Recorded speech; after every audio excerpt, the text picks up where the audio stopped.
Morning, fish keepers. Cam here from the fishroom.co.nz. We've done it. We've made it to Friday. Congratulations, everybody. It's a hot coffee, but it's a good coffee. All right, we won't wait along too much longer. We have our guest sitting in the wings. John will be with us today. He's around about 10 minutes or 15 minutes away, but he will be with us. But in the meantime, let's bring up our guest, George Farmer. Good morning, good afternoon, good evening. Good evening, Cam. How are you? Hello, everyone. Good, thank you. Very good. Thank you very much for joining us. It's greatly appreciated. My pleasure, mate. So for the people that don't know who you are, do you want to just explain who you are and what you do? Yeah, sure. My name is George Farmer. I live in England, in the UK, and I am a full-time aquascaper. And I have been doing that for about 10 years, been in the hobby 20 years. And yeah, I've basically turned my passion into a full-time career. Very privileged and grateful to be able to do that, actually. Yeah. Fantastic. Do you want to explain how you got yourself into aquariums and where everything began for you? Yeah, that's a funny story. It was actually my ex-wife. Probably the best thing that she gave me, actually, an interest. Apart from my daughter. Sorry, Florence, if you're watching. No, she had the idea of keeping an aquarium. Basically, she wanted to keep up with the Joneses. You've heard of that phrase, keeping up with your friends, like a status game thing. So they had this beautiful Malawi cichlid tank. And my ex-wife thought, oh, that looks really nice. I think we should get one. So we did, but I didn't want to do cichlids. It's hardscape only, and I'd always been interested in plants. So I went down the planted tank route, made loads of mistakes. But during that process of making the mistakes, I did some research, and then, long story short, discovered Takashi Amano.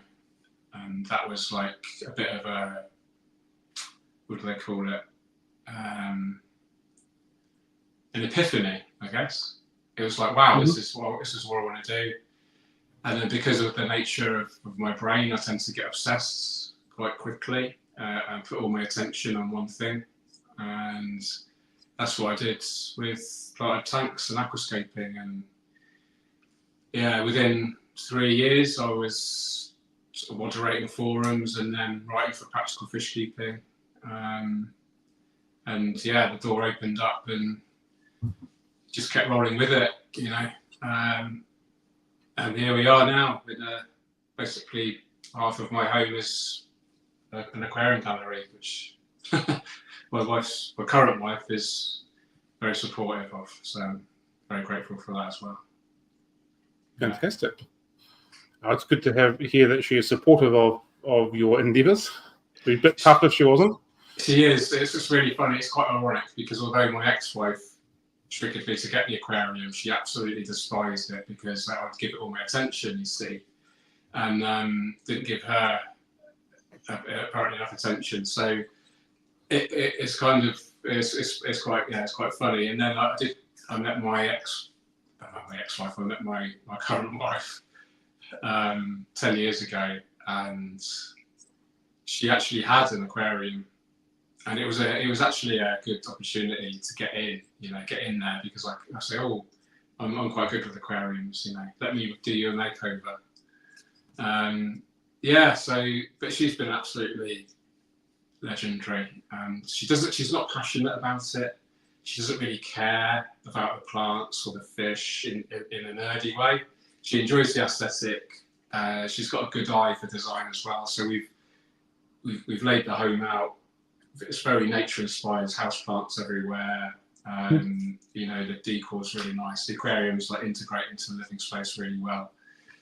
So yeah, in the last 10 years, the house is almost unrecognisable, the garden, and yeah, I'm really, really happy actually with what we've done, and yeah, it's a beautiful space. I'm very, very grateful. Yeah, yeah. Does the aquatic plants and indoor plants stem to the garden outside as well? Is that similar type of vibe flowing through it? Yeah, it is a vibe. So there's a particular spot in my living room and you just do a 360, and there's nowhere there isn't any plant life, whether it's a vista of the garden or house plants or moss arts or aquariums. It's just, yeah, and I think that's it's really interesting, because I think it was never an intention. We never had an end goal of this is what we want it to look like. It's just gradually evolved like that. And for me, it's like creating a safe space like you're really comfortable with. And because of I have quite severe ADHD and other neurodivergent issues, and my environment has to be set up perfectly for me, otherwise I get really agitated and uncomfortable. And I didn't realise this until recently, actually. I was just masking my whole life, basically, until the last couple of years ago. So I now realise, I just love being amongst nature. It just makes me feel comfortable. I don't like rigidity. I don't like monotony so much. I just like natural textures. I like the colour green. I just like to, I don't know, mate, I don't know how you feel about it. I just feel more myself when I'm in nature. I don't feel like I'm having to perform or act out of myself or be someone I'm not. I can just be more myself, I guess, when I'm with the nature. Yeah. So that's intrinsically why I do what I do with aquascaping, because I just love getting my hands wet. I love to see the plants grow. I love to just witness and observe the plants and the fish and the shrimps. And it's just such a privilege, isn't it, to be able to create these literal underwater worlds that we're like the caretaker for, arguably the creator of, and it gives you that sense of responsibility and reward, when it goes right. When you see a fish, you keep a fish for a length of time, you see it grow and develop and potentially breed it. And the same with the plants, you can grow them, propagate them, aquascape with them, whatever. It's this wholesome level of growing things. We're not talking about growing economy or growing capitalism. We're talking about growing nature. And I think as humans, we can learn a lot from that, rather than kind of harvesting the planet for our own kind of greed and ego. We can actually give a little bit back and nurture these little underwater worlds. And although it's only a small part of what we're contributing, to the wellness of the planet, I think at least there's something positive that we're doing. We're giving something back rather than taking something away, if that makes any sense. Yeah, absolutely. Helen has just mentioned that the studies have shown that being around green colours, whether outdoors or in, has a calming effect on people. So I wasn't aware of that. Very interesting. It makes absolute sense. I think the human eye is, I think this is a fact, the human eye is most sensitive to the colour green. We can identify more shades of green than any other colour, and that completely makes sense because, back in hunter-gatherer days when we spent a lot of time hunting and foraging and things, we're obviously amongst a lot of green, and it makes sense that we can spot patterns and different colours more acutely in that environment. So it makes total sense. Cool. And Sina's brought up a question that I'm also trying to work out as well. Are those some sort of corridors behind you, or a different sort of fish? We can't quite see them. There are corridors. There's one here. But yeah, there are a few. There's a goby here, so they're the only ground-dwelling fish I have in here at the moment. The rest are just a selection of different tetras, and we've got a couple of blue angelfish as well, which are beautiful. Yeah. Oh, hatchetfish at the top. I don't know if you can see those. Yeah. There's lots of videos on the YouTube channel about this tank if you want to do a deeper dive. John has obviously made it in, so thank you, John, for being with us as well. Hey, John. Hey, John. It's been about, how long has it been, mate, since we last met? About 10 years ago. Close to 10, yeah, definitely. Yeah, I came up to your place in Scotland to do a workshop. Yeah. That's right, one of your first for an online group, wasn't it? Yeah, that was it. Yeah. It's a long time ago now. It was. Lots of things have changed, but we're still passionate about aquascaping and fish. Yeah. definitely. It's good to see you. Yeah, you see you, mate. So what initially drew you to aquascaping as a long-term passion and profession? You obviously mentioned how the plants and everything gives you like calming, all that kind of stuff. Where did that kind of drive come from? I think, my first successful aquarium was a planted tank, and massively inspired by Takeshi Amane. And I think it was just almost, I wouldn't say accidental, but my passion really started on the forums. This was before Facebook and YouTube and social media in general. We had message boards, forums, and I would just scour the forums for knowledge because I was just such a geek. And going back to like the hyper focus and the obsession, I spend all my spare time, geeking out on planted tanks and learning new methods on how to grow them. The UK was relatively kind of, I wouldn't say backwards, but we were a little bit behind the times in terms of like some of Europe, like Germany, Holland, and the USA as well. You had people like Tom Barr who were promoting this new way of growing plants, with like lots of CO2 injection and dosing like really large amounts of liquid fertilizers, including nitrates and phosphates. And this was like unheard of in the UK, and it's actually quite controversial. And I was really curious, and so I sort of dabbled with these methods. I was one of the first in the UK to do this, and I had great success. I was growing carpets of glossostigma, which was unheard of back then. And I kind of got noticed by Practical Fish Keeping, and this is a funny story actually. Let me just have a little drink of water. This is a good one. So I got noticed by Practical Fish Keeping, and they said, "Oh, we'd like to come to your home." And basically, long story, right? So there was a Practical Fish Keeping planted aquarium contributor, and he was quite old school, and he would basically say nitrates and phosphates and high levels of circulation and lots of fertilizers were bad for the planted aquarium because they would cause algae. Well, in my experience, it was the opposite. If you add these chemicals and you inject CO2, you have lots of light, you just get really great plant growth, and everything benefits. You've got more oxygen for the system. The toxin removal was quicker because the plants are removing it. So it was kind of countering what he was saying. So I actually wrote a letter in. I literally wrote a letter and took a photo, a literal photo, because internet was pretty, old school back then. And I sent them a beautiful photo of one of my tanks, and it had glosso carpet, big Java fern, Anubias, quite classic kind of scape. And they contacted me and said, "Oh, George, we'd love to read a visit and feature you and your tank in the magazine." And I was just absolutely buzzing. I was just like, "Yes, I've made it in the world of fish keeping." But I had to strip the tank down because I was off to the Falkland Islands. I was in the Royal Air Force at the time. But I said to them, I can write, I can use a camera. How about I submit some articles while I'm away? And they agreed. So I started writing magazine articles, and that gave me the opportunity to take my hobby to the next level because I was really motivated to create new content for the magazine. And then I would contact different businesses. This was before like the influencer thing, but I would contact like Tropica aquarium plants in Denmark, and I said, "Look, your plants are the best in Europe. Can you give me some free plants and I'll use them for magazine articles?"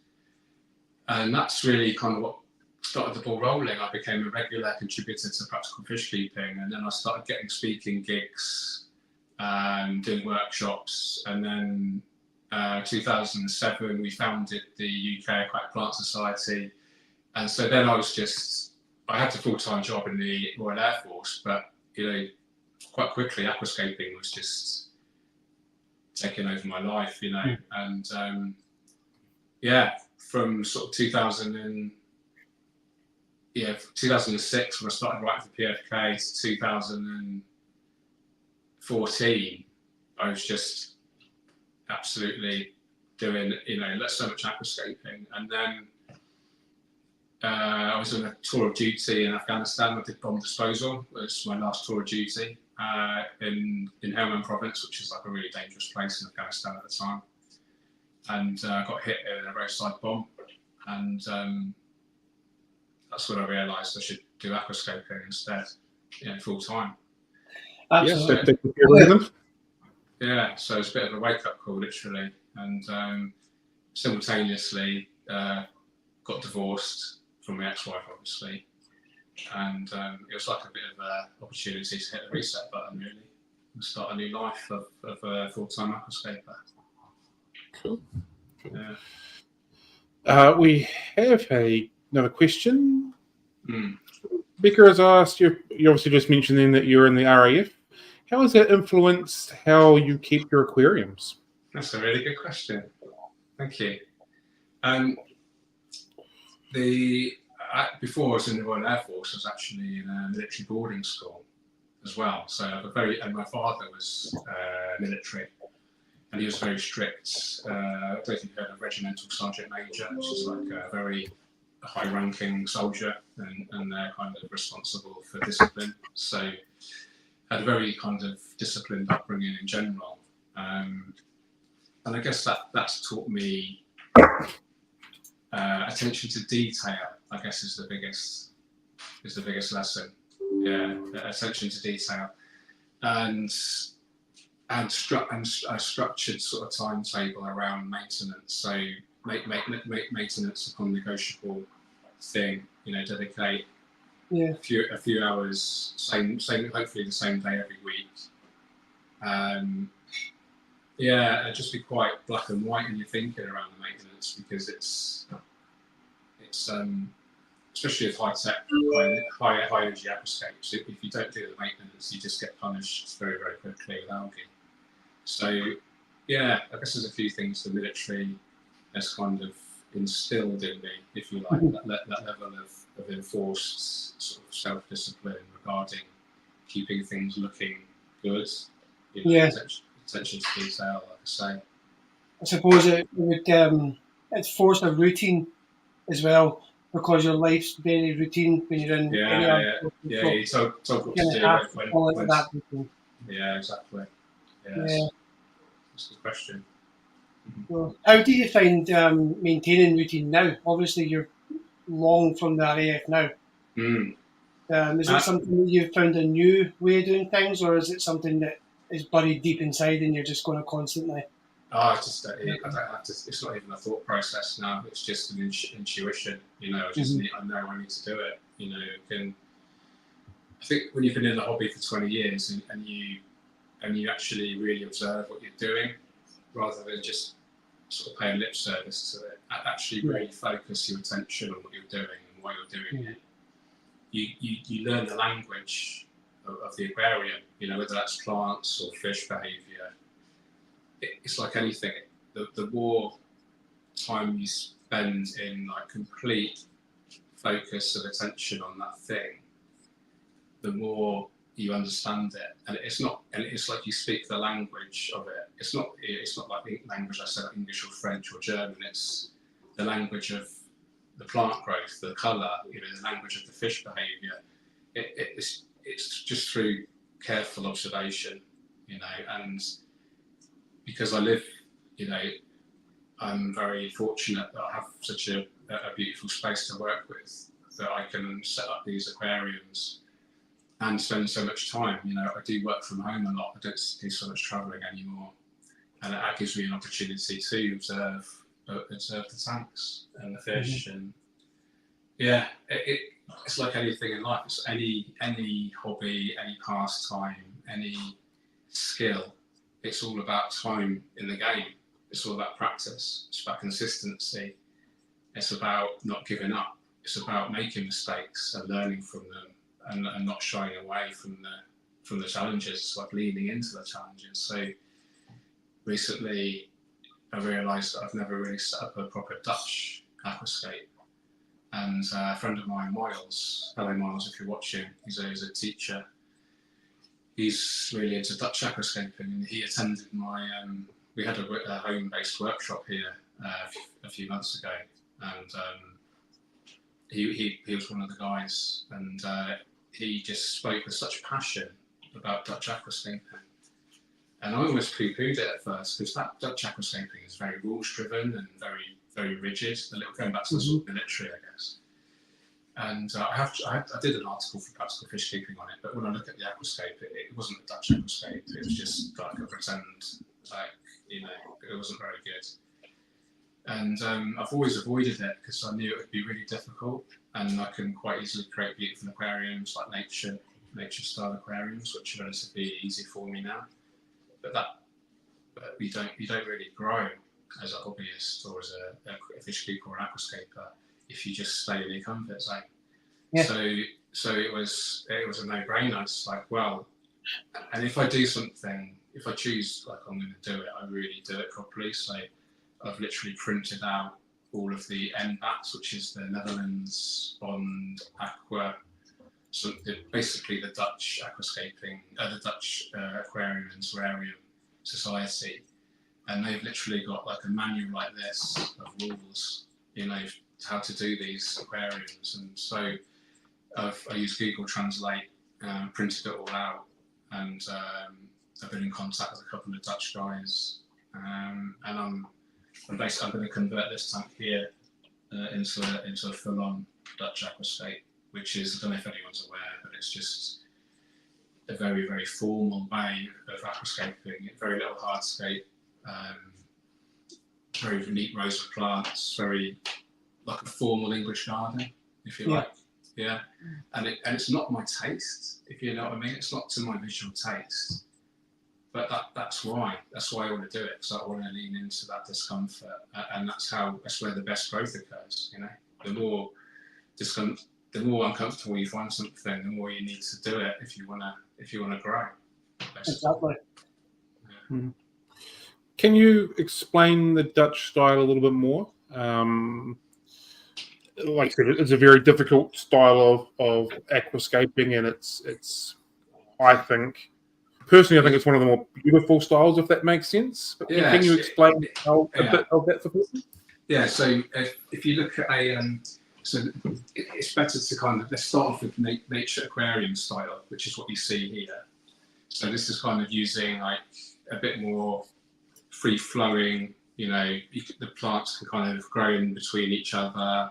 You can let moss just attach itself and reattach itself elsewhere. And you kind of aquascaping more kind of in line with nature, as nature intended. Whereas Dutch is a much more formal, rules-driven, kind of rigid style. And if you think of an English formal garden, which is you've got literally like little flower beds that are very neat, and they're not allowed to encroach on each other, and everything's kept super trimmed and perfect. And, you know, there's rules like, you know, you're supposed to have one species per every 10 centimetre of aquarium. And each adjacent species has to be a different texture, leaf texture and colour. So you can't have the two similar shades of green next to each other, or too much red in the aquarium. And they really encourage you to have kind of streets of stem plants. And if you've ever grown stem plants, depending on the species, to try and create that, you know, illusion that there's a street going, like starting off, so you can see some wood here. Let's pretend that's stem plants. You know, you replicate that concept of the wood running from here all the way to the back. But the stem plants, there's going to be like 50 stem plants there, and they all need to be individually like trimmed and replanted. It's just crazy, and I'm like, I don't want to do that, but that's why I'm going to do it, because I don't want to do it. Yeah. Yep. I always imagine when you look at a Dutch style aquarium that it looks as if you're looking down the canal in Amsterdam. Yeah. That's what I see in my head. Because you've got different colours of the buildings and different heights and widths, and obviously managing point. I'd encourage anyone who's interested is to go onto the Aquatic Gardeners Association website. And the last few years they've run a Dutch category. So go onto the showcase, the AGA showcase, the aquascaping contest results basically, and then you can see some examples of the Dutch style. I featured it in my book. It's only a very short chapter because I haven't done it, so I couldn't really talk about it with much credibility. And grateful to Joe Harvey, who was actually a winner of the Dutch category for the AGA. He submitted, he let me use his photos, so that was really cool. But yeah, if anyone wants a challenge, and yeah, try Dutch style aquascaping and do it properly. Don't just like stick a few stones in and say it's Dutch. Yeah.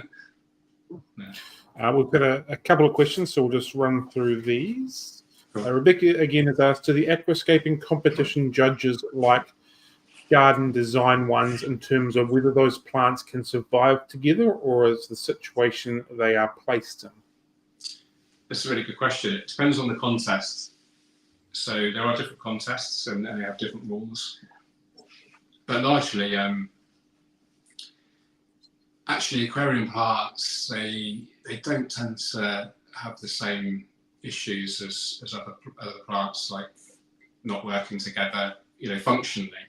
It's just aesthetically. So they'll definitely get marked down if they don't fit together aesthetically. There won't be any marking down if there's a perception that they don't fit together functionally. Contests in general is a really interesting topic. The IAPLC results were announced recently, which is the International Aquatic Layout. What is it, John? Aquatic Plant Layout Contest. Yeah. Contest. It's the AGA contest, Aqua Design and Mane contest that started off in 2000, I think. And it's the OG of aquascaping contests, if you like. And they have around 3,000 competitors every year. And the top prize, I think, is £1,000,000 yen, which I think is around 10 to £15,000 at the moment, depending on the exchange rate. But it's fierce. It's a fierce contest. There's some guys that they spend their entire year of their life dedicated to winning this contest. And the amount of detail and the amount of work that goes into it, I have a huge amount of respect for that. Mm-hmm. But I also, and I'm happy to support it, but it's just not my cup of tea, as to say in an English phrase. It's might sound quite cheesy, but the only aquascaping contest I have is with myself yesterday.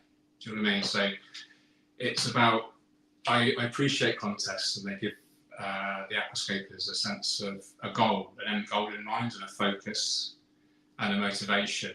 And a lot of people are motivated by competitiveness, but that's not me. I do it for the sake. I do it for. I'm a hobbyist, right? It's my career, but I'm a hobbyist at heart, and I do it because I do it for the sake of doing it. I don't do it for an end goal or any sense of anything else, rather than I just enjoy doing it in the moment. And I have to kind of think, this is my job, I do need to earn some money, so I might as well try to but just stick doing what I love doing. So I don't do contests. I don't compete in contests anymore. I do judge them, which is interesting in itself, and you do get to learn a lot, and you literally sat in front of a computer for hours staring at these aquascapes.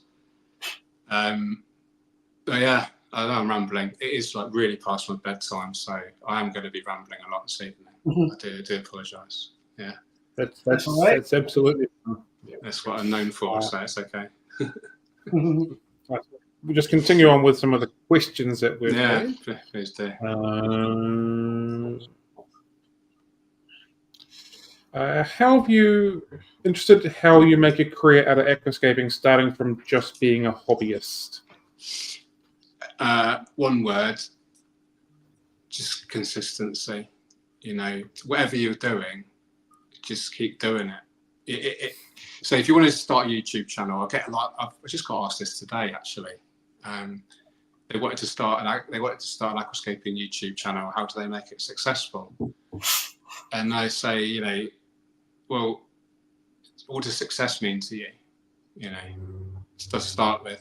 So if you're motivated by money, don't do it. All right, it's the wrong job. It's the wrong thing to get into if you're motivated by money. If you're motivated by doing something that you love for the sake of doing it, that's the best thing. And by doing that, and you do it enough, and you do it for a long enough time, you might get a lucky break, and you might have a little bit of talent, and you can nurture that talent. Then you will become successful. But you just have to put the work in. It is. I have to swear there. Are we allowed to swear on here? Go for gold. You have to work effing hard, especially today, because there's so many things competing for everyone's attention. I was really lucky because I kind of hit the industry at the right time, where YouTube wasn't really a thing. Social media wasn't very big.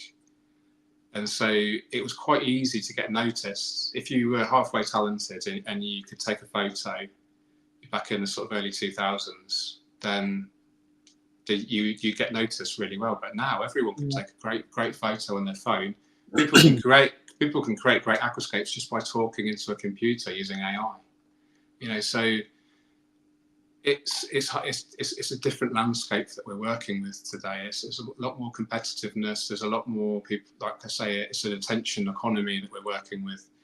So I would say probably if I was to start again, if I had no aquascaping knowledge now, and someone said to me, George, like, what are you going to do to become a professional aquascaper right now?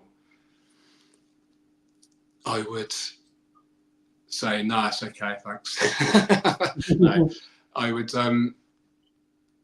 find a really, really tiny niche that no one else is doing, so like a certain group of plants, or a certain really like rare sort of group of fish, or a certain style of aquascaping, and then really go hard on that, and then become well known for the guy that's into growing Java ferns. I'll be the Java fern aquascaper. You only ever use microsorums and aquascapes, or whatever, but just find a niche, because there's going to be less competition in that niche, and then exploit all of the tools that you've got available. So you've got YouTube, Instagram, TikTok, Facebook. I don't know any others at the moment. But come up with a strategy, but don't overthink what equipment you've got to get, or how you're going to edit it, or how to get the perfect camera. Just start doing it, and then you'll learn along the way. It's like being a parent. There's never the perfect moment to be a parent. You're a parent, and you learn how to be a parent, right? So it's the same sort of thing. Just say, find a niche, use the tools, just start, and just don't wait. Don't wait till you get the right microphone or the right camera. Just start, and you'll learn. And then by learning, you'll get better. You'll make mistakes. The more mistakes you make, the better you'll get, because you'll just learn more by making more mistakes. And because of the nature of me, I just didn't care about failing so much, or I didn't really have any threshold of fear of failure, and I just took risks, and those risks kind of paid off. When I think back now, how the hell did I do it? Because I was such an idiot back then, but I managed to do it, and here I am now, and I'm relatively sensible these days. But yeah, good luck anyway in your journey. We've got a couple more questions. I've started a few. I'm just trying to time them all in the right way. We'll go with this one first. Do you have any plans to do any more aquascaping lives anytime soon? As Zen feels it's been forever since you have done that.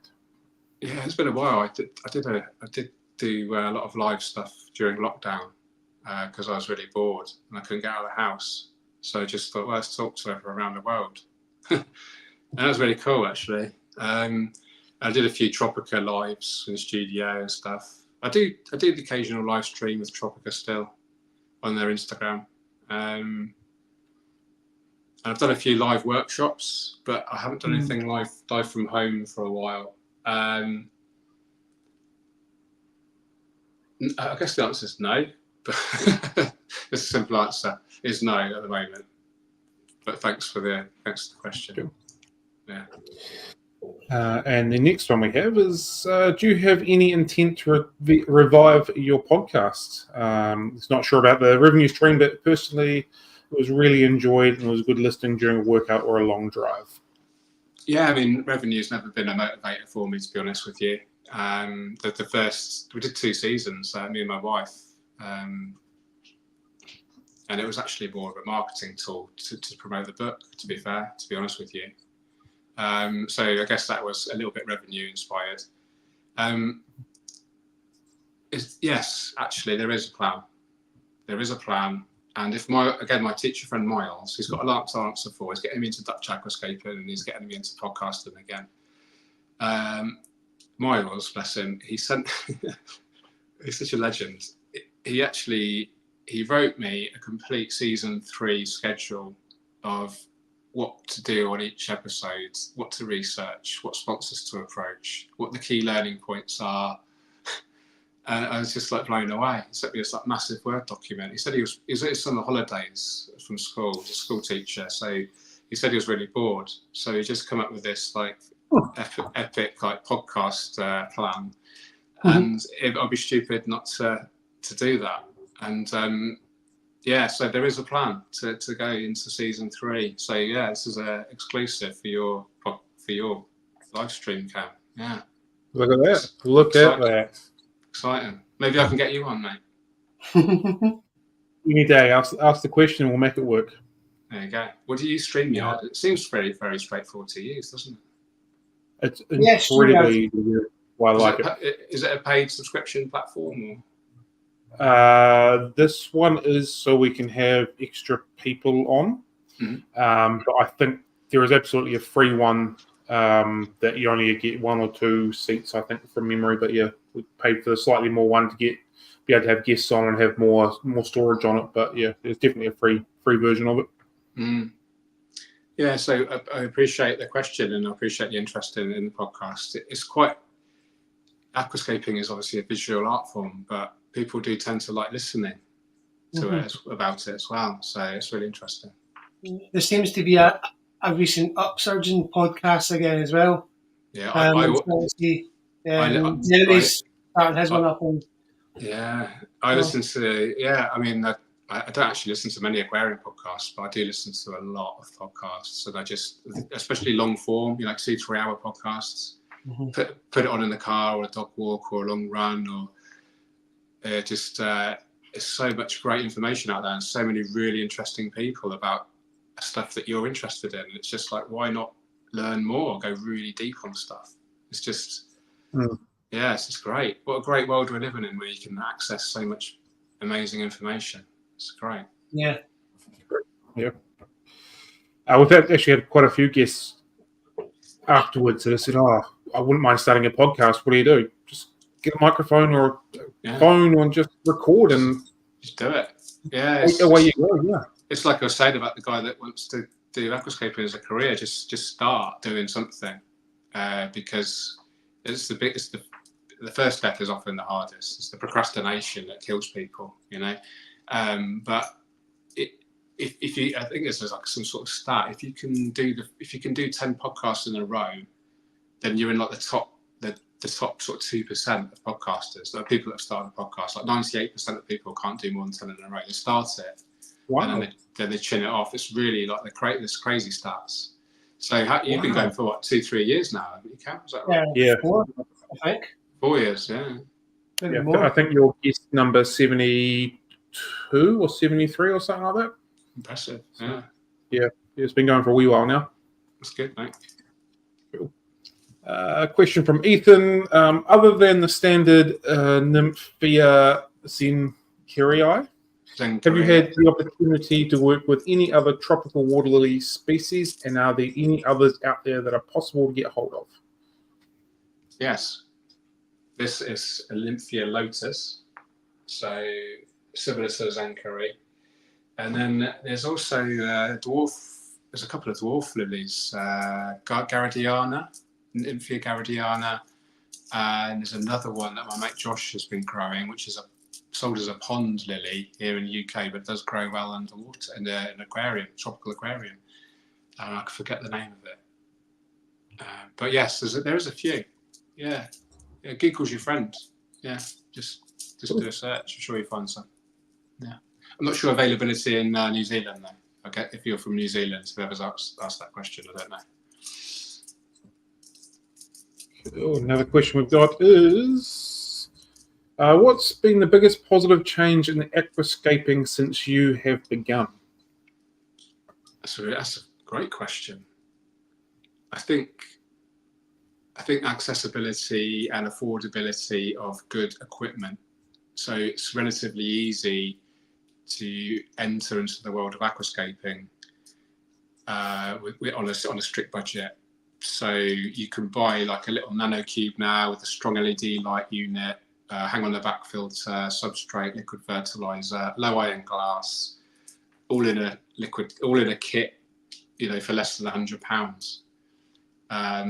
And that's great. It takes the guesswork out of it, because back in the day you'd have to cherry pick each kind of a bit of equipment, and you didn't know if they'd work well together, or the choice of individual items was overwhelming. But now it's just made very easy. You just buy this one kit, almost guaranteed good results if you buy some decent plants to start with. So I think that's been really good. I think lowering the barrier of entry for hobbyists to have success, it has been that's definitely been a positive move in recent years. Yeah. Cool. And we've got one more question from the floor currently, and we can get back to the ones we've set. What would George say are the most important things to do to end up with a good scape every time, if you're not someone who can envision them up front? Well, I have to tell you, I very rarely have that end vision in mind myself. So for me, it's very beneficial not to be kind of constrained by an end vision or an end goal, and be very forgiving, with any mistakes and any plant that doesn't look quite good in that position. Just don't be afraid to move it or change it, or if you just think, oh, that hardscape doesn't look quite right there, just move it, play around with it, as long as you're not kind of harming the fish and the shrimps, etc. It's a hobby, and it's supposed to have fun with it, and it's good to make mistakes, perceived mistakes. They're not a mistake if you learn from them, So don't be it's the antithesis of Dutch style. As a beginner, I wouldn't definitely not recommend Dutch, but just have fun. Just stick to my basic guidelines for creating a good aquascape. Start off with a good substrate system. Get some high impact hardscape. Obviously make sure it's aquarium safe. And then just think about your foreground, midground, and background plants. That is it. Good substrate, good hardscape, foreground, midground, background, and then you're onto a winner. But buy healthy aquarium plants if you can to start with. That's really important. Try to get them fresh from the store. If you start off with suboptimal plants to start with in a brand new system, you're going to start fighting a losing battle from day one, because the plants are going to give way to algae. Algae is a different topic altogether, but the top tip is good substrate, good hardscape, good quality plants, and don't be afraid to sort of, especially as a beginner, just try as many plants as you can, even at the same time, and just see what works well. See what you can grow in your water. So I've got really hard tap water, and I can't grow certain species, but I wouldn't know that unless I try. So just like I said right at the beginning of the show, just keep being consistent. Just keep at it. Don't fear failure. Lean into failure and learn from it and grow. Another ramble there, but there we go. All good. Cool. We'll pick up another question. Maybe we won't, because no, we're back. All right. Just for people who haven't realised, I'm having pretty good quality internet issues today, like normal for our Friday. Oh, bless you.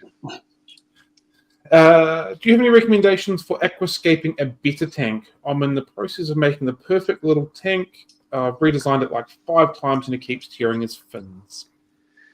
Yeah, it sounds like you probably don't want to use any hardscape.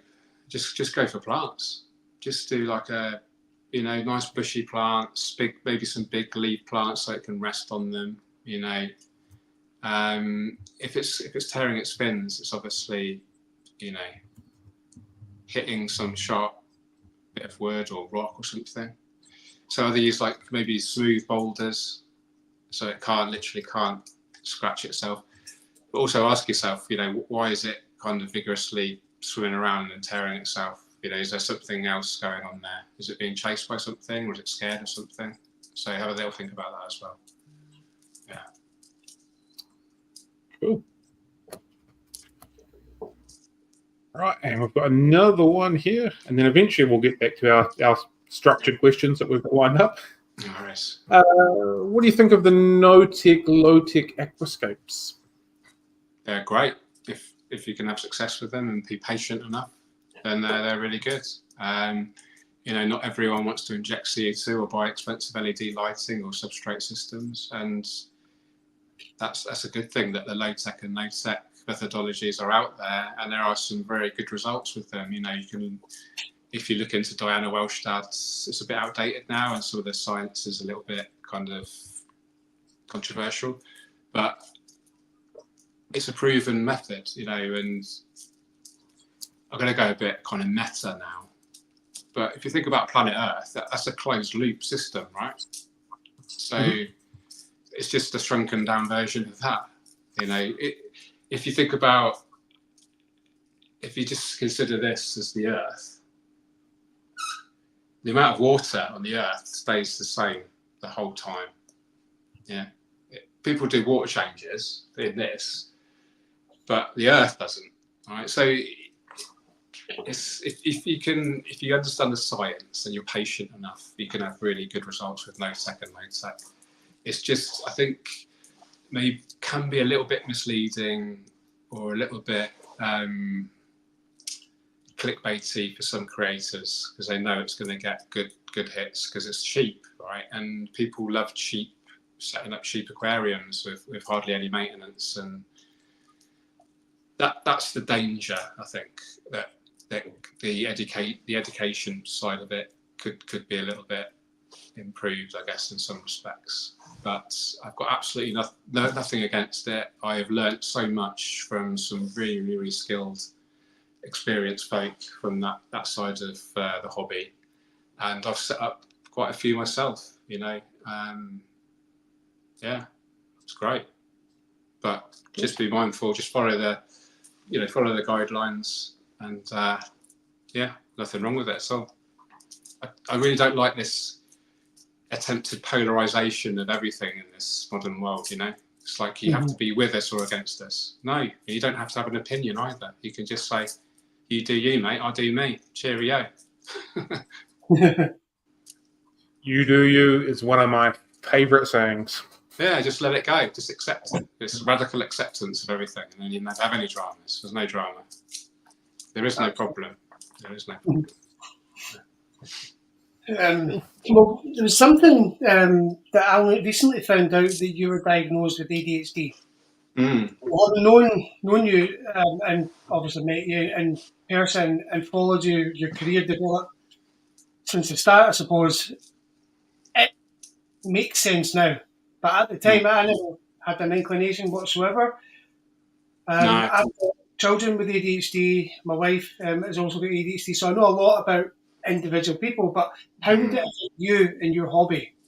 Did you find it had a positive effect with the deep dive ability, or to focus on one scape at a time, or in terms of aquascape, in terms of my path of aquascaping, it's actually been really, really beneficial on the whole, because it's given me that obsession and hyper focus and fearlessness. So I love public speaking. I love getting in front of people and talking. especially if it's something I know a lot about and I'm confident about. So yeah, it's been really helpful in those respects. But it's been, in terms of the rest of my life, it's been pretty tragic. So yeah, with ADHD, late diagnosis, a lot of people find that they've gone through their whole life basically masking, so pretending that they're fitting into a world that they don't really fit into. Yeah. And that has some dire consequences on your mental health in the long term when you realise that's what you've been doing. So the process of unmasking is like, now I can reveal my true self, and you realise the stuff that you used to just sort of tolerate, but now I'm unmasked, I just cannot stand. And I will just like say, if there's the tumble dryer going on and I'm trying to work, I just can't work. You know, before I didn't even notice it, but now I'm unmasked. I'm like so sensitive to the slightest things. So it's a double-edged sword. You know, the diagnosis, it's definitely beneficial because you can make sense of your childhood. You know, make sense of why you did what you did and you acted the way you did, and all the shame of all the mistakes you made. But now you can forgive yourself and give yourself grace and compassion because you realise that you didn't do them on purpose. You didn't because your brain wasn't working like everyone else's. You know, Did you find you went through like an angry period? Yeah. Where you were looking back at people that judged you as a bad child or a weirdo and stuff like that. Absolutely, all these incidents. Yeah, and the ironic thing is, I think my dad had it. And he was like the strictest person on me, and I think he was projecting his own insecurities, you know, onto me. As a kid, you know, you haven't had that social filtering. It's just you are who you are, right? Yeah. And I was such a creative, like outgoing, funny little kid, so happy, and that was me, the genuine me. And I love drawing, I love singing, I love dancing. You know, my dad probably thought I was gay, and he couldn't handle it. And he was just so ultra critical, and that massively affected me. It still affects me today, you know. And you know, he's dead now, so I'm sorry for that because I think I'd like to explain stuff to him compassionately, of curiosity, because I think he had it and he just didn't know it, or he was carrying around all his own trauma. You know, he had, you know, and the trauma, you know, the generational trauma. And luckily, hopefully, I've nipped it in the bud and done the work on myself, and still do therapy now. Meditate every day. I meditated just before we came online. Journal every day. I'm on medication as well, which is super helpful to manage the focus. You know, so I can actually do admin, you know, I can look after my finances and look after day-to-day stuff without any issues now. But if anyone's out there that does have ADHD or they think they might do, then do the tests, there's online tests and stuff. And for those, there is a school of thought, the old school of thought, which just thinks that ADHD kids are just naughty and disruptive just because they haven't been brought up properly. Don't be a dick. Yeah. Honestly, if you could just have 10 seconds in my brain, I can guarantee you would not think that ADHD is just naughty kids. It's just ADHD brain is like having a Formula One racing car with bicycle brakes. You just cannot fucking stop it. I mean, which has its it has advantages. You know, I have these really creative ideas for, you know, for different things, and they pay off a lot of the time. But I also have other ideas that aren't so healthy and have caused me a lot of pain, and a lot of people around me a lot of pain because I've made some poor choices over the years. Yeah. Well, I remember I was at an appointment with one of my kids, and the nurse was explaining ADHD to them. And my child was maybe 9 or 10 at the time, so the explanation was aimed at a child, but it's something that stuck to me, and it just sums it up perfectly. ADHD allows you to hyper-focus on something that you love, and be amazing at it, like a superpower. Mm. But it also doesn't stop you hyper-focusing on things that are bad for you or things that upset you or make you angry. You just get locked in on something. Mm. I think as you get older, you learn to avoid locking in, not all the time. So negative stuff. Yeah. Just kind of, you lock on less and less to the bad things and more to the good things. Absolutely. If you're working with it properly. Yeah, and I think it's no accident really that I chose aquascaping as a career, because it's like a natural therapy. You know, aquascaping is so therapeutic, and not just for people with neurodivergent issues, but for everyone. Who doesn't want one of these in their home? You know, it's just a beautiful thing to look at. It's a beautiful thing to maintain. You know, you witness it growing. You're looking after these beautiful things. The more effort you put into it, the more you get back. You know, it's. Yeah, I think Takashi Amano said, creating nature is the ultimate luxury, you know, and it really is. And,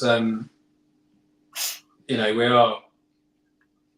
got these little worlds, haven't we, that we're in charge of, right? And yeah, what better way to spend your time to look after another little world where everything is safe. And, you know, whilst there's all the chaos going out there in the big world, in here is just peace and harmony, and it's your space, you know, and you share it with these guys. And yeah, it's no wonder, you know, I did, like I said, did bomb disposal, and like you say, John, you know, I got hyper focused on adrenaline. I was an adrenaline junkie, you know. What can I do, George, to like really have high adrenaline? I tell you what, I do bomb disposal in the most dangerous place in the planet. Good idea. And now it's like I just rather like lie on a acupuncture mat for 20 minutes listening to whale noises, you know, complete opposite. And yeah.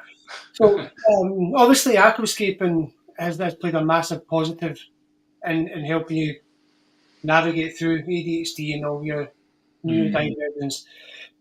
Is there anything that you've done, or have you got plans to kind of try and to help other people access the same kind of benefit you've had from it, who are going through the journey as you? Absolutely. Yeah, going back to my friend Miles, he's a teacher, but he teaches in a special school, a school which caters for young people with learning challenges and additional needs, basically. So he reached out to me probably about a year ago or so, and he invited me to the school to give a talk about my job, because it's a different job. It's something that I do on my own, and working with, you know, water and colours, and it's you know, sensory, and working in a fish store, potentially you don't actually have to be a very high cognitive level, you know, so you can, you know, diligently clean the aquariums. You can give them you know, a young person with autism, you know, a simple job, but they'll do it absolutely brilliantly if they know what they're doing, and they get really into it, you know, get your hyper focus on. And so he invited me to do a talk, and I thought, well, I'll take it to the next level, and I'll get some support with the brands I work with Awaze and Tropica. And I did a whole workshop. So I took an aquarium to the class, and yeah, we did escape together. The kids absolutely loved it. They went in the courtyard to find sticks and stones to make their own little hardscape dojos. And it was the most rewarding. It's the most rewarding thing I've done in the hobby, and I felt like if I was one of those kids at their age and I'd seen me do that, I would have known immediately that's what I want to do, and that just filled me with like a sense of achievement, I guess. Yeah, a sense of purpose, because a lot of kids, they just don't get the chance. You know, they fall through the cracks of the system, especially in the UK, and that's really sad. And I feel like if aquascaping or a basic planted aquarium in every at least every kind of special school, you know, would be amazing. And so, as a tentative business plan to put the feelers out to see if other schools are interested. And so we'll probably do like 3 or 4 case studies with other schools. So this is 100% success, this one so far. So we'll look at doing a similar concept with another school. I've got a daughter who's a teacher in an ASN school, and she actually set up, unbeknown to me, she's basically set up a natural, a native biotope using stuff that she got from the local woodlands and ponds. It's set up with minnows and sticklebacks, and that ran for a full year. And the kids and the parents got so much out of that. And she wasn't even a fish person; she's just familiar with the things I've taught her over the years. Yeah.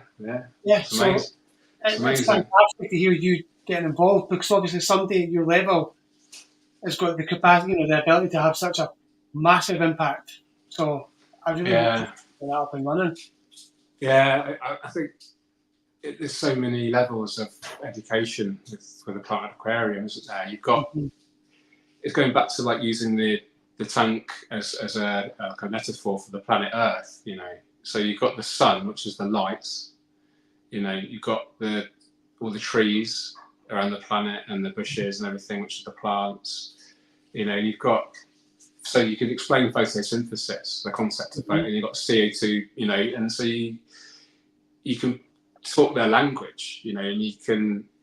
So the kind of intellectual age of these children was average of 6 years old. So I had to get complex aquascaping principles to a 6-year-old, and I actually found it quite easy, because I actually fundamentally believe I am a 6-year-old, but just through training, I know how to act as an adult, if you like. Yeah. So it was actually, I felt weirdly at home in this classroom, and the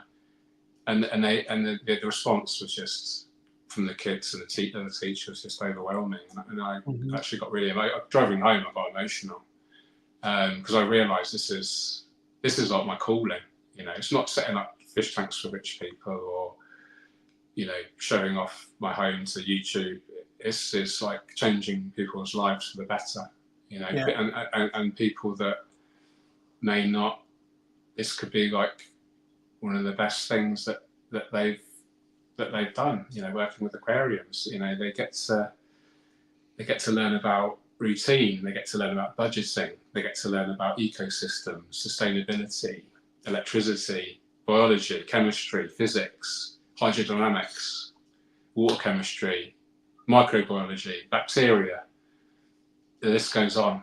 But if you said those words on a textbook, but if you show them in an aquarium, they get excited, and then they learn, and then they feel more empowered, more confident, and then they can contribute to society. And this is where I think we can really help, and the measure of a civilized society is how well we look after the poorly, So I'd like to be able to do something along those lines, for sure. I think keeping at it, there's definitely a need for it. When I was working with CO2 Art, there was a couple of times, both in America and in the UK, where people contacted me for equipment to set up aquarium clubs in high schools. So there's a school I'd be able to find out. It might be helpful for you, further down the line. But if this was a high school in central England that actually had an aquarium club that had about 10, 15 members, they would go on their lunch break and they would go after school, and the classroom was just full of aquariums. That's awesome. I know. It started off as just a hobbyist club, but they actually managed to get it into the biology coursework, and so schools can benefit. I mean, the dream, John, is to have an aquarium in every school, and it to be part of the syllabus. So it's actually taught by every kid in school, because it's, like I say, there's all those lessons that can be learned in a different language. You're not looking at a PowerPoint presentation or a textbook. You're looking at a 3-dimensional living ecosystem. Exactly. It looks beautiful as well. It's not just, It's just, Can you imagine? As well, having an aquarium in every classroom, for example, the level of concentration on schoolwork, nothing related to the fish tank, will probably increase because you've got that there. So instead of zoning out through the window, they're zoning out the fish tank. Yeah, exactly. And they're still learning. Yeah, it's really interesting. I think there's something fundamentally attractive about an aquarium. It's not necessarily just the colours and the movement of the plants and the fish. I think it's because it's a source of water. Yeah. I think going back to sort of caveman days, we'd be obviously wouldn't want to live anywhere too far away from a source of water. So I think kind of subconsciously there's something there as well that's attractive. Yeah, I love being near water. Full stop. Most people like being by the beach, don't they? And by streams and by lakes. There's something quite attractive about water in general.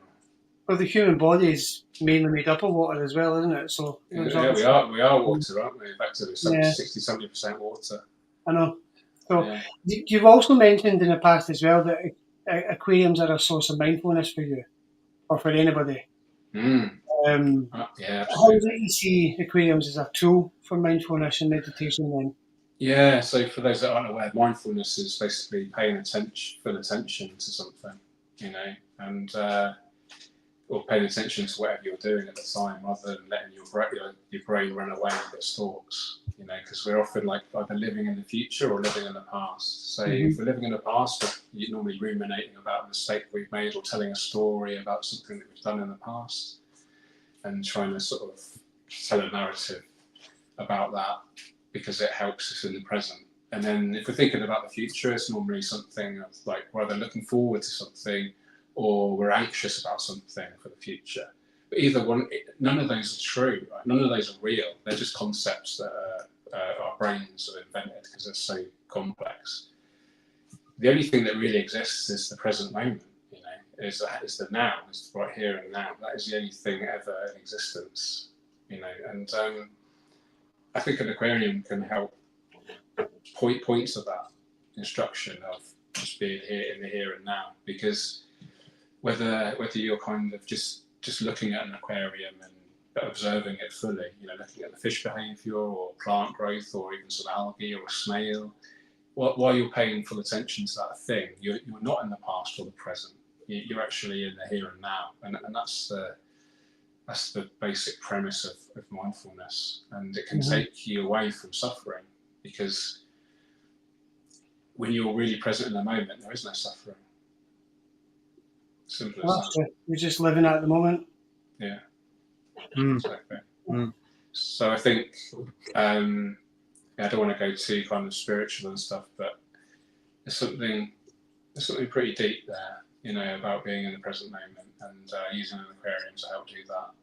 It could be a candle flame. It could be, walking in nature, But an aquarium is something. It's normally in a nice, comfortable space. Hopefully, it's normally somewhere you can sit in front of it,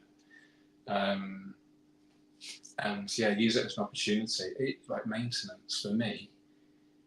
Maintenance is like, sometimes I get more excited about maintenance than any other part of the hobby, because I just completely lose track of time. I'll get in the flow state, just paying full attention to just cleaning out a little bit of algae off the glass, or even something really simple like feeding the fish. Just paying full attention. It just takes you away from any sense of anxiety or worry or regret. No, I can totally understand that. And you mentioned that the flow, getting into the flow, it's something that I've heard over the years for people that are well aware of their current state, if that makes sense, and know what they want to achieve, and they're focused on wanting to achieve something in the future, or they're able to take themselves to that and really just push everything else out and just be at that point in time. It's not something I've managed to achieve yet because my life's hectic and chaos, but it's something that I'm aware that it needs to happen. She's got ADHD, I'm surprised, isn't it? Yeah. Good luck with that one. I know. I think Cam was wanting to ask something from one of our viewers. I'll just pop it up just now, Cam, if you want to read that Sure. out. It's Yeah. from Austin Fish. Yeah. So there's actually been a really fantastic conversation been going on through the chat throughout this entire little section that we've been talking about. But All Things Fish asks, I haven't had a ton of interaction with foreign militaries, but in the US we develop solid camaraderie and unity through embracing the suck and enduring the tough together. Yeah. Have you found a similar camaraderie and support in the aquatic hobby, and how has that support or lack of affected you as a person, a hobbyist, and a professional in the industry? Cool. That's a very good question. I have all I say is I have a very small circle of friends that I trust. That's all I say. Yeah. Okay. Yeah.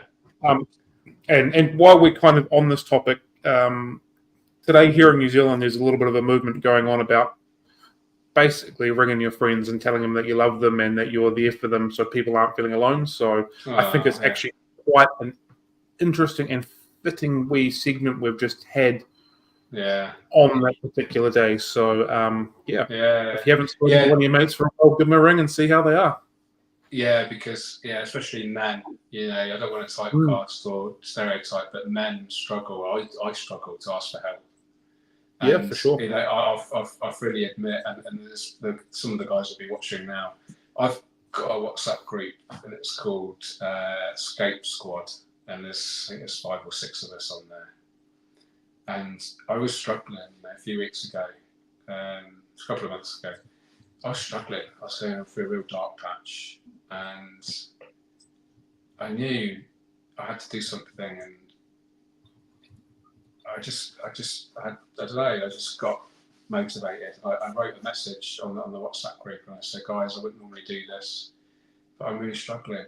I know I don't really want any practical advice, but I just really appreciate you listening, and I just like did a massive thing about some of the issues I was going through." And you know what? I was emotional. Every single one of them replied within like a minute, and they wrote the most poignant words. And just the act of that, it was like lifted me up so much, and it gave me the motivation just to. And all sometimes we need is that little bit of just knowing that someone's there to listen, and they don't even need to say anything. They just, if you know that they're there and they're sharing that with you, that's enough to know that you're not suffering alone. So, absolutely, Cam, I'm really glad you brought that up. Don't suffer in silence. I'm hopeful that if there's anyone out there right now that's suffering, I'm hopeful that they've got at least one person that they can reach out to. And if they haven't, there's professional services out there, but also know that we're all in this together. We're all humans. We're all on this planet together, and don't believe everything you see or hear about on the news. 99% of people are good. We all want to survive. We all want to do well. But we only hear about the negative, right? We're really drawn to negative bias because it's a survival instinct. Try to ignore that and just realise that you aren't your thoughts. Your thoughts are just a construct.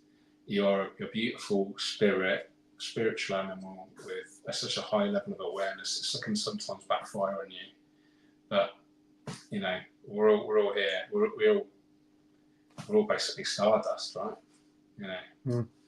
We're all just weird atoms that are floating around in some weird construct that creates consciousness. I can't explain it more than that. But there is no problem. There is nothing to worry about, because what does worrying achieve? Nothing. Just don't worry. Yeah. Okay. I think there might be some people cutting onions around a few people at the moment, but that's okay. Yeah, well, I'd probably cry most days of the week, so nothing to be ashamed of. Yeah, let it out. let it out. Otherwise, if you don't let it out, it just stores up, and you'll be forced to let it out in a time where it's inappropriate, and you'll let it out and you'll hurt someone. So let it out in a controlled manner. That's my advice. Yeah. Cool. Speaking of sort of basically all things support, you've mentioned that your wife is very supportive of you in your journey. How has she contributed to your success and where you are now? Oh God, I'm going to start crying. Emma, and she's in bed now. It's quite ironic. She actually told me off before this. She goes, "Don't talk too loudly. Have you told the boys that you're doing it?" I was like, "No." She's like, "Oh, I went to bed." So it's quite ironic that I'm going to really big her up right now. Yeah, I've struggled, right? With mental health, PTSD from military and a shit childhood. I had like financial problems, substance abuse problems, and she stuck with me, and she basically held my hand through it all. She showed me the way, and I wouldn't be here without that, I think.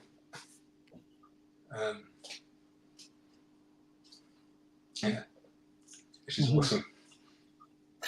I mean, obviously, being part of your journey online, you've been very open and you've shared a lot of your personal life, and Emma's been a big part of your personal life. Yeah. She's been my support worker. Basically see it as someone with brain damage, which is basically pretty much what I have. It's just internal. I look really fit and healthy and all the rest of it, but my brain is damaged, right? And she's basically my support worker, and she gets the best out of me. Yeah. And everything you see, the success that the apparent perceived success that you see, it's obviously me that's doing it. But behind the scenes, there's a very loving woman that is supporting me throughout. Yeah. So, yeah. So God bless all the good wives out there that support their husbands, and vice versa. And that's because I think marriage is kind of underrated.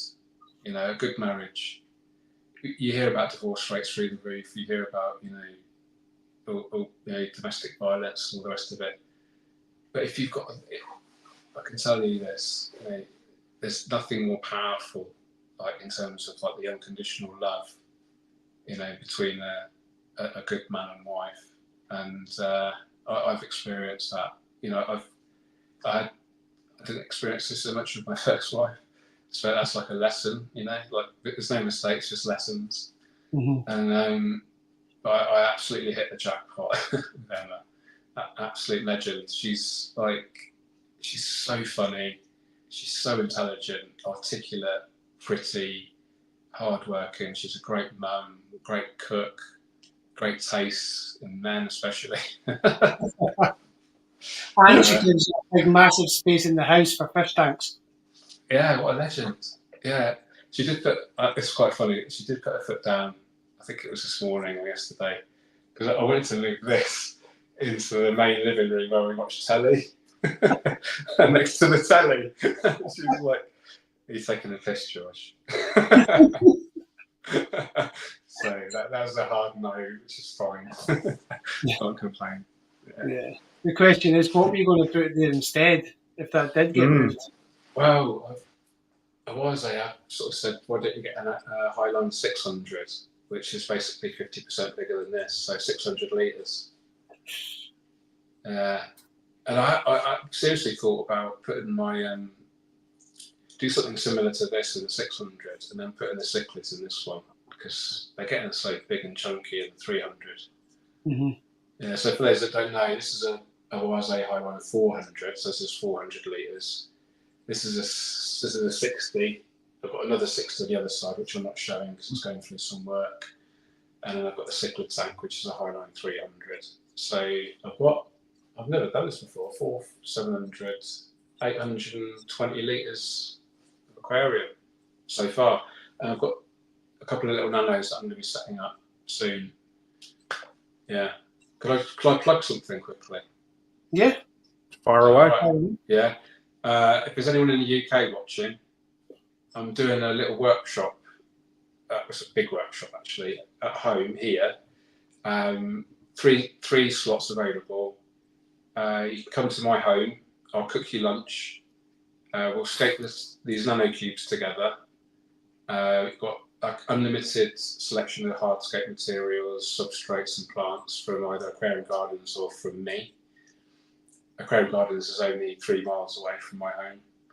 I'll take you there if you want. And we'll basically have a scaping party at my place. So keep your eyes peeled. If you watch my latest YouTube video, if you can't be bothered, it's about 45-minute long, this one. But if you fast forward to sort of 35 minutes into it, you'll hear more details. But if you want to come to my home and scape with me, there is an opportunity to do that. So I think it's been really cool. So yeah, and it can, because they're only tiny like cubes, or tiny, they're 25 centimetre cube. So it's actually just the right size to actually pick up. So you fill it up with water, drain it down, cling film wrap it, you put it in your car, and you can drive it home, fill it back up with water, and you've got a scape that you've done with me.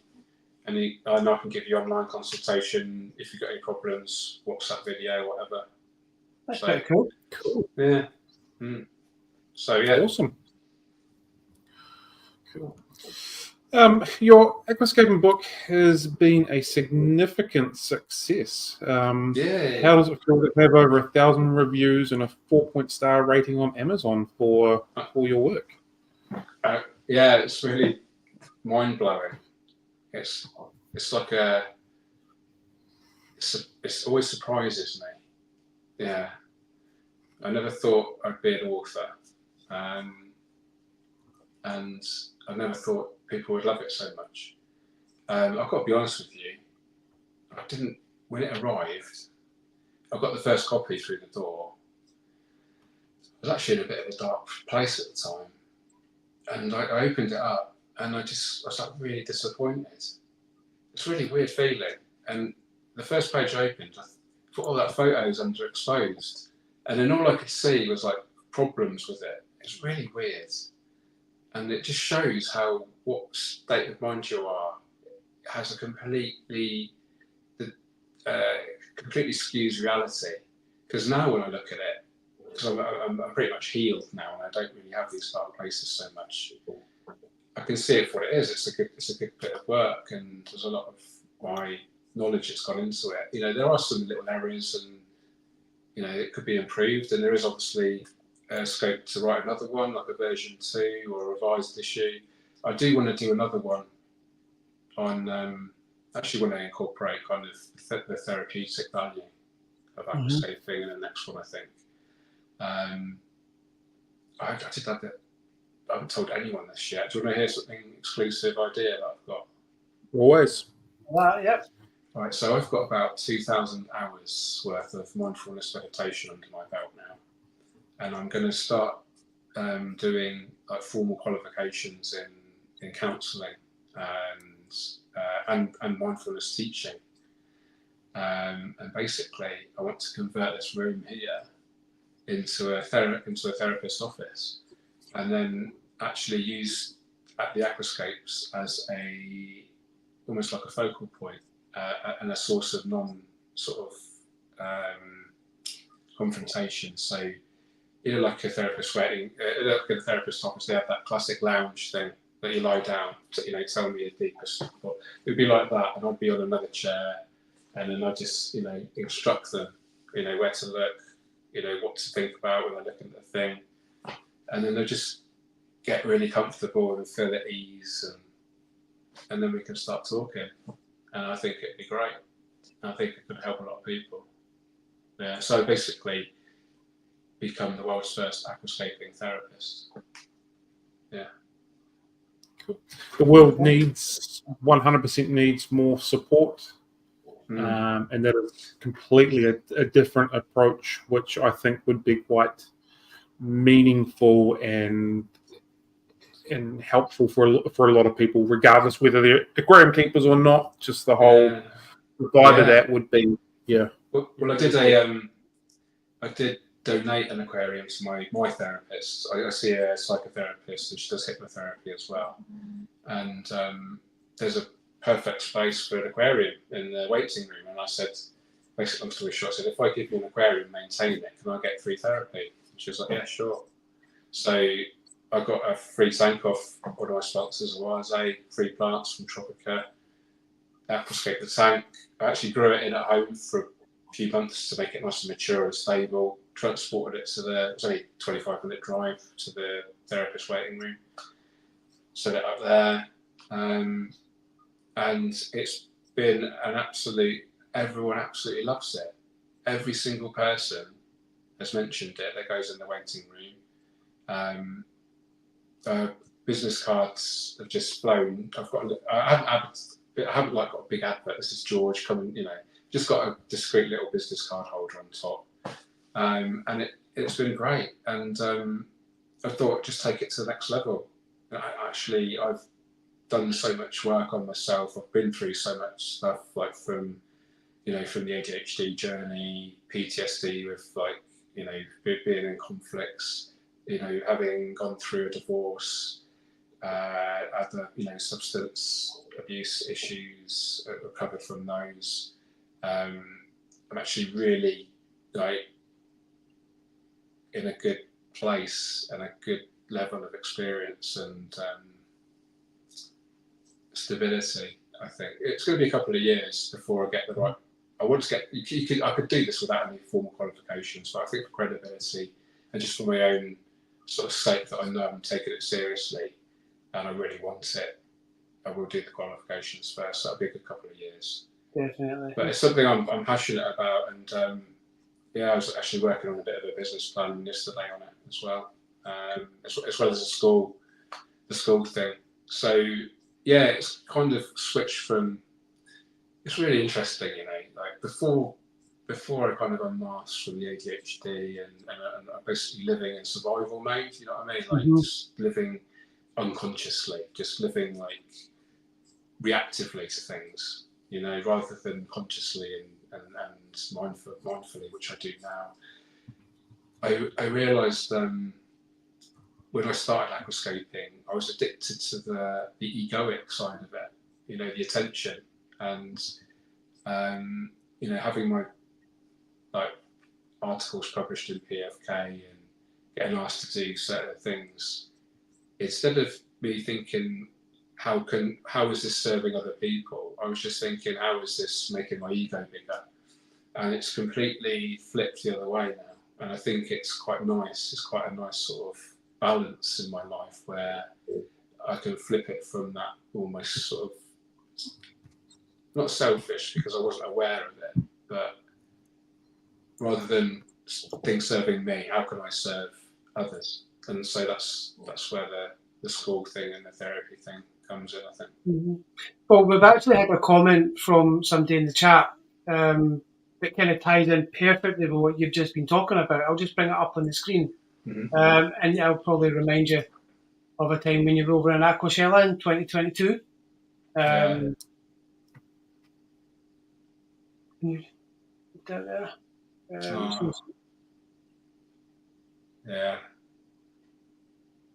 I remember that. Yeah. So for anybody that's not actually watching and listening just to the audio, Stephen has remembered a time where they had a friend at Aquashella in 2022 who went outside having a panic attack and just happened to bump into George, who was able to turn the panic attack around. So I remember that.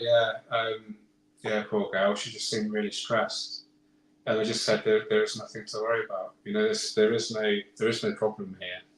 You're alive. Like breathe. Like take some breaths. I'm really into breath work as well, meditation, and I do all sorts of crazy stuff that some people might think, but it works for me. And we can also further that a little bit more. A little bit earlier in the chat, Bruce said that he's a recovering addict of over 30 years, and since discovering your channel and aquascaping, things are massively better. So there's definitely something there for sure. Absolutely, it's definitely therapeutic, and it's much better to be addicted to something like this than to something that's going to destroy your soul. It's going to speak to your soul, whereas the harder drugs, the narcotics and anything, it's a dark energy. It's a low vibration. It takes stuff away from you rather than building you and nourishing you. Yeah. So yeah, there's a lot of people watching right now who have addictions. Even if it's like shopping or caffeine or whatever. Choose your addictions wisely, though. Zen, I think, might have come up with a fairly quality name for your practice, the Theroscapist. Oh yeah, I love it. Or another. Sure, she'll let you have that free of charge. Nice one. Thank you. Thank you very much.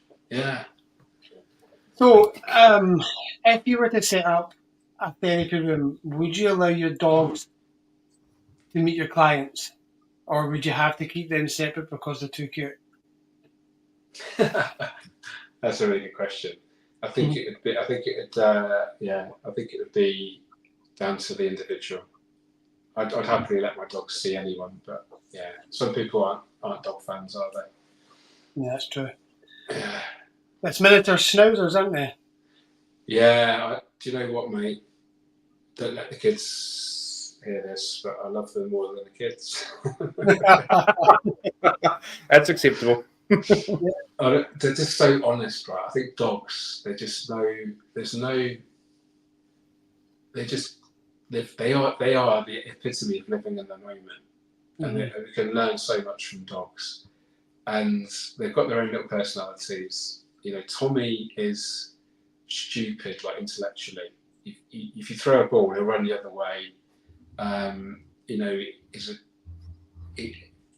look at him and see his behaviour, you think he's a bit thick, but he is the most emotionally in tune animal that I have ever known.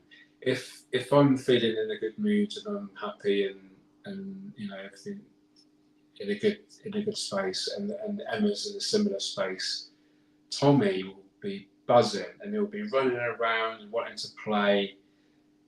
But if he picks up any sense of antagonism or there's a bit of a weird vibe, he just like curl up in a ball. He'll start biting his nails, and he's just like the most sensitive, like emotional barometer of the household. And so I kind of know almost before I know what mood I'm in. He knows what mood I'm in before I do. If that makes sense.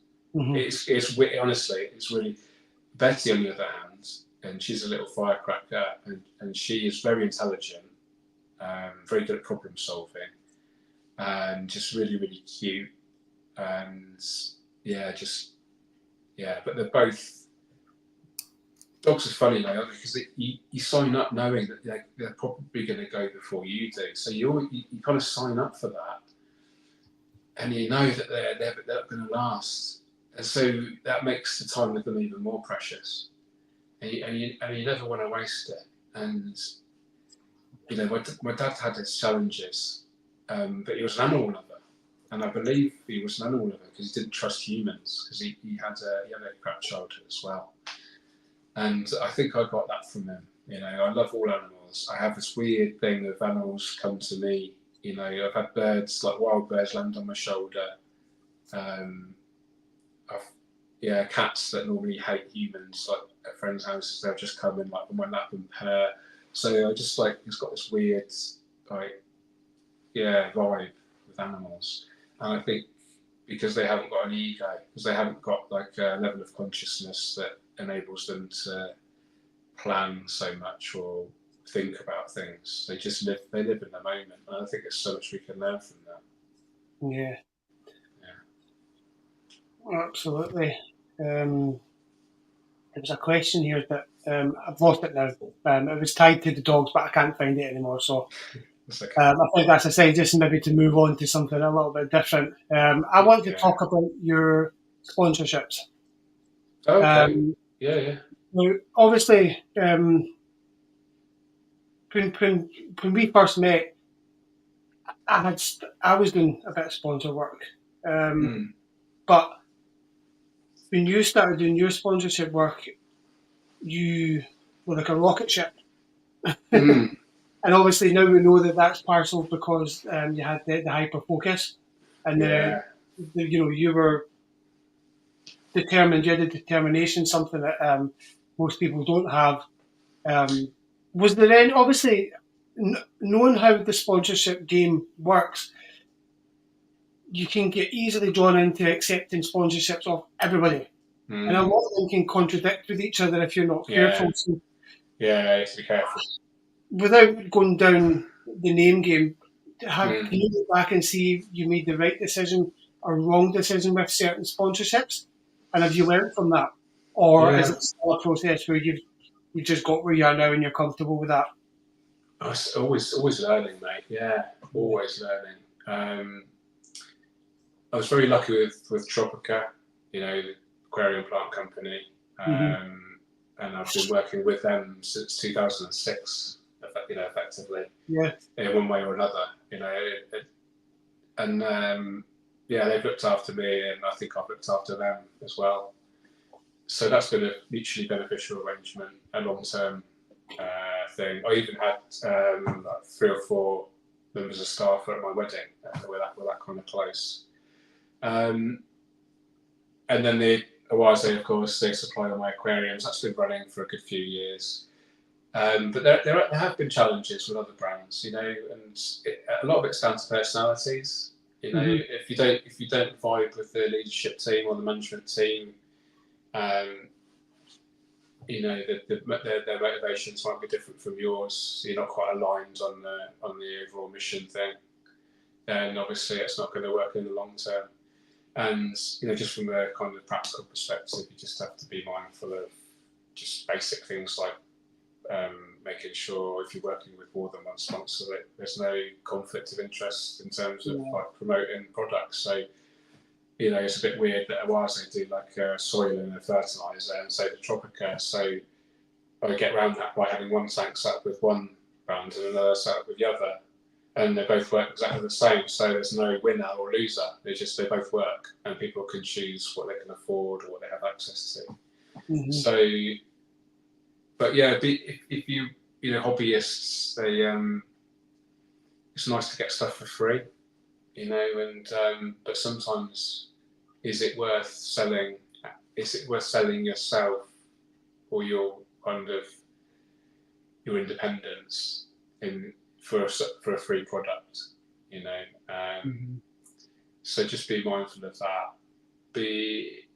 And don't let companies take the mickey, because you might be a really talented curator, spending a lot of time and effort on stuff, and a company might see that and then take advantage of you. I had that a little bit in the early days. I won't mention any names.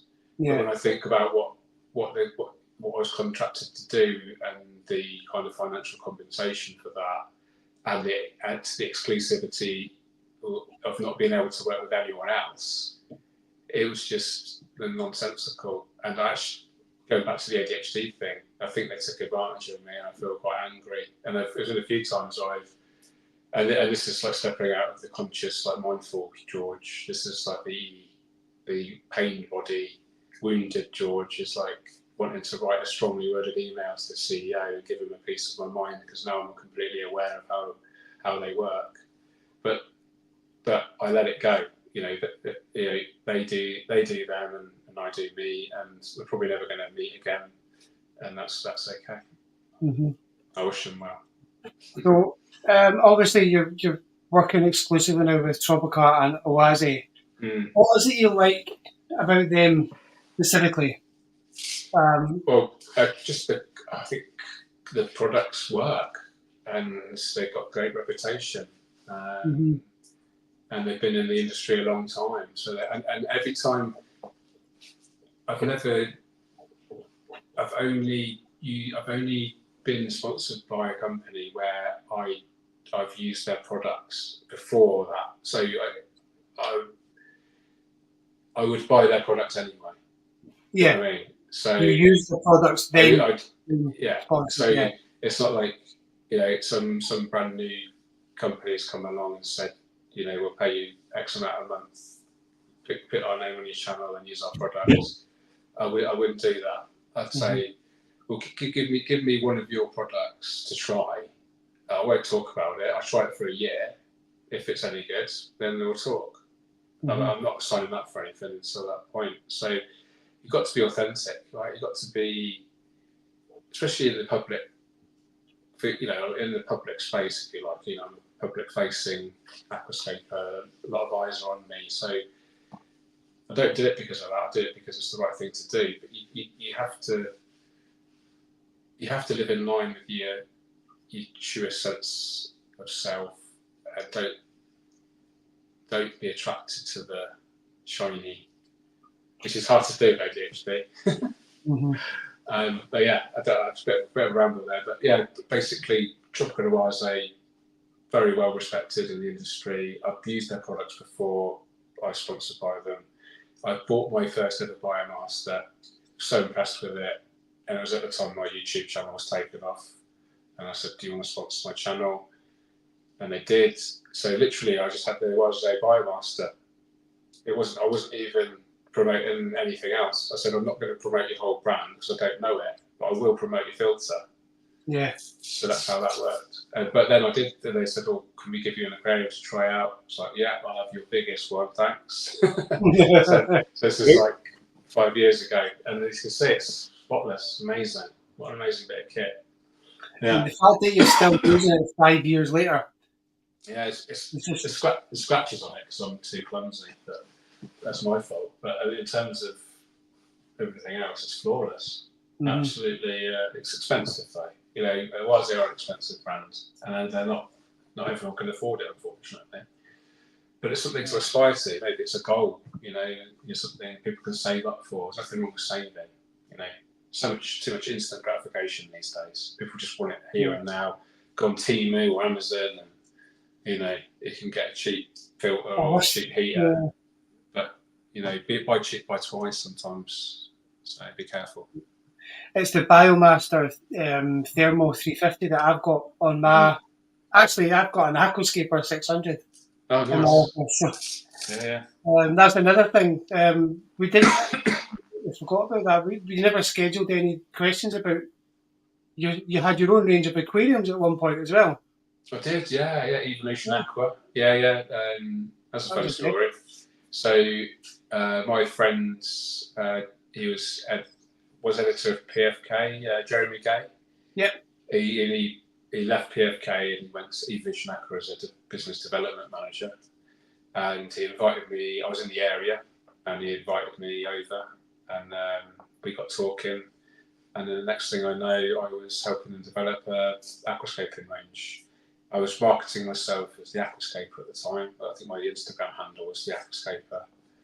And they basically bought that off me, that name. And so that's why the aquascaper range is called the aquascaper. That's actually my logo. The aquascaper logo is mine. That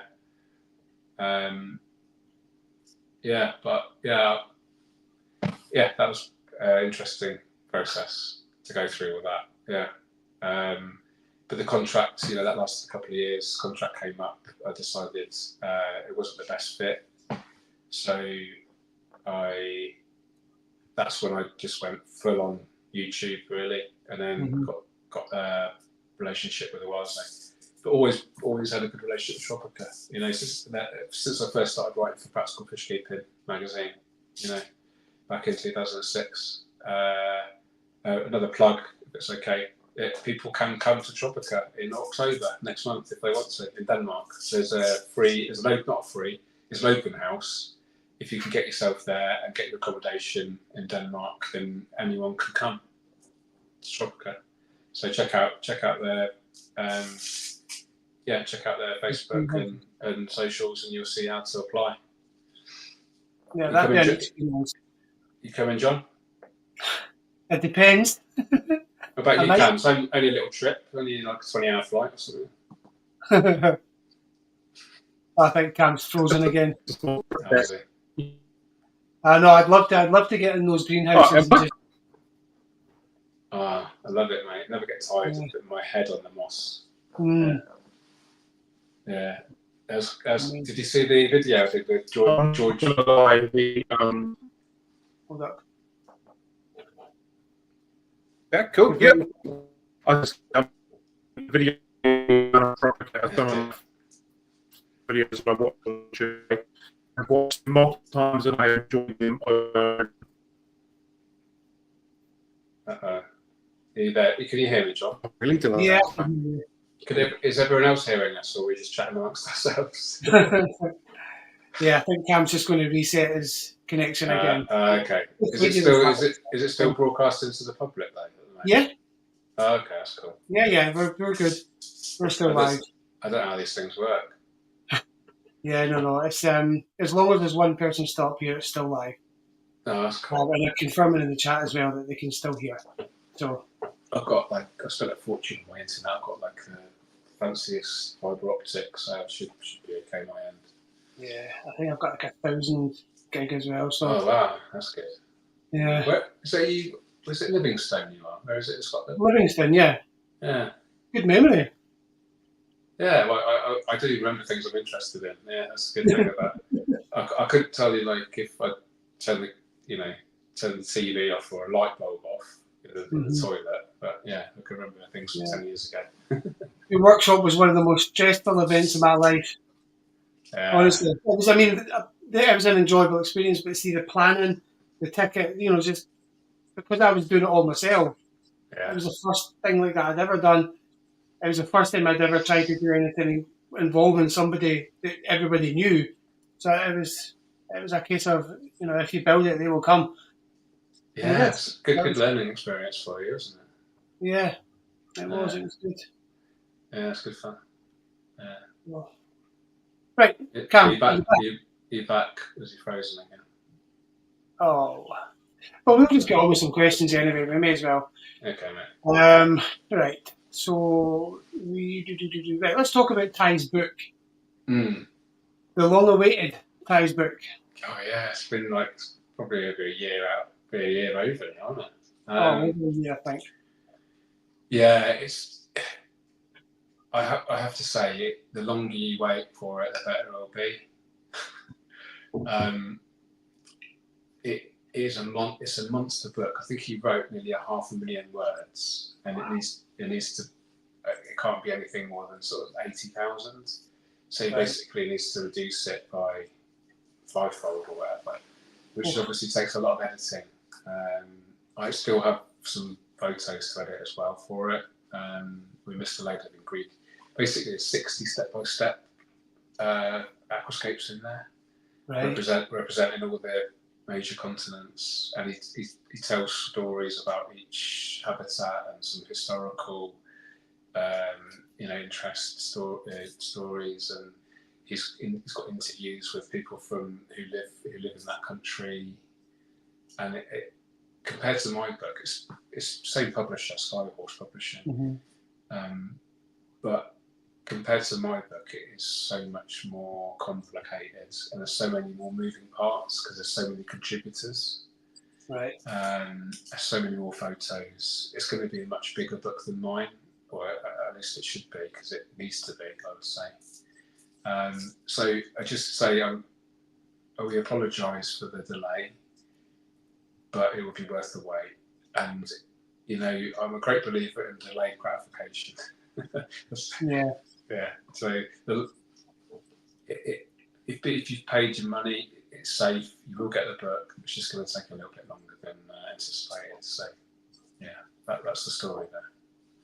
Yeah, I kind of thought I've placed an order on Amazon for it, and I got the updates to say, it's been delayed, it's been changed. Yeah. But it's one of those ones I can't wait. It's much like there's over the past maybe 5 years, there's been a lot of good books come out again. There was Ivan's book, then there was your book. Yeah. It's really good to see books coming back. It's good to see print media in general coming back, because everything's so much digital. I literally can't. So I've been printing stuff out, recently, because I've been like diving really deep into Dutch aquascaping, as you know, and I can't read off a screen for any length of time. I think it's an ADHD thing, or I just get distracted by, or just go on Facebook quickly. Do you know what I mean? If you're on a computer, so yeah, literally print it out, and I love touching it. You know, I love like the noise it makes. You know, rustling the paper. It's a sensory experience, isn't it? Yeah, Because you're just looking at a screen and scrolling. I know. And the blue light just messes your head up as well. Yeah, I have the orange light come on at like 7 p.m. on my phone automatically. Yeah, and on the computer screen you can get these colour like eye saver mode. Mm-hmm. Yeah. In fact, this is really cocking up my sleep because I've got this bright light over here that's shining on me. Because now my brain thinks it's daylight still. Yeah. Things I do for you guys. I know. So back to talking about Ty's book. Obviously, you've been heavily involved in it. Did you know Ty before, or was this like an invitation to help him with the book on a professional level to develop friendship? I met Ty 2015, I think. Yeah, so I met him a good few years ago. I was introduced Ian Sutherland. Do you know Ian? He's a UCAPS admin now. He introduced me to Ty, and I just thought he was a really interesting guy. Obviously, freshwater biologist, passionate about aquariums. He only lives half an hour drive from me, so we got quite friendly. And then he had the idea for the book, and he wanted to basically ask me if I could put him in contact with Tropica so if they could supply plants. Yeah. And he was telling me about the book idea, and I just thought, wow, that sounds like an amazing book. You know, what a great idea. And I said, I'd really like to help more. You know, I can help you network and approach, you know, lots of other brands that I know and I'm friendly with. And then I can help with photography, you know, and I've also got experience of writing a book, and I'm good, you know, got a good relationship with my publisher, Skyhorse. So everything kind of aligned, and that's how it all started. Yeah.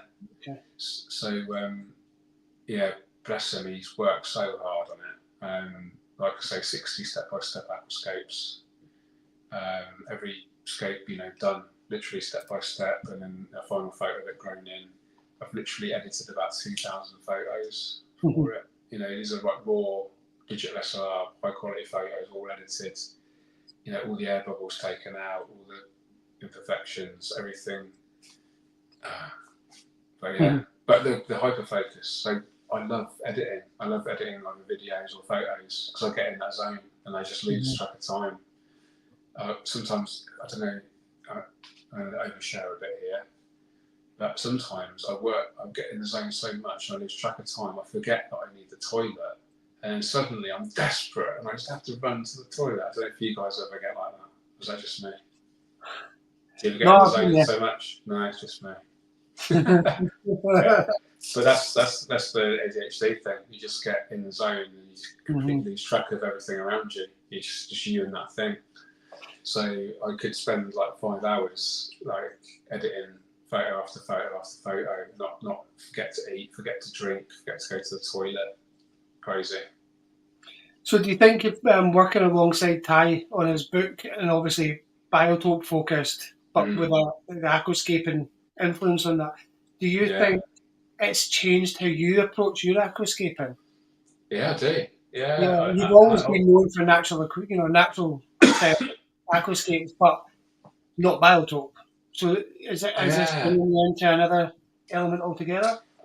Not altogether, but it has allowed me to be a bit more flexible with like the way the plants are growing. So this one here, it probably looks quite neat and tidy now. Because actually I did the final photo shoot on it today.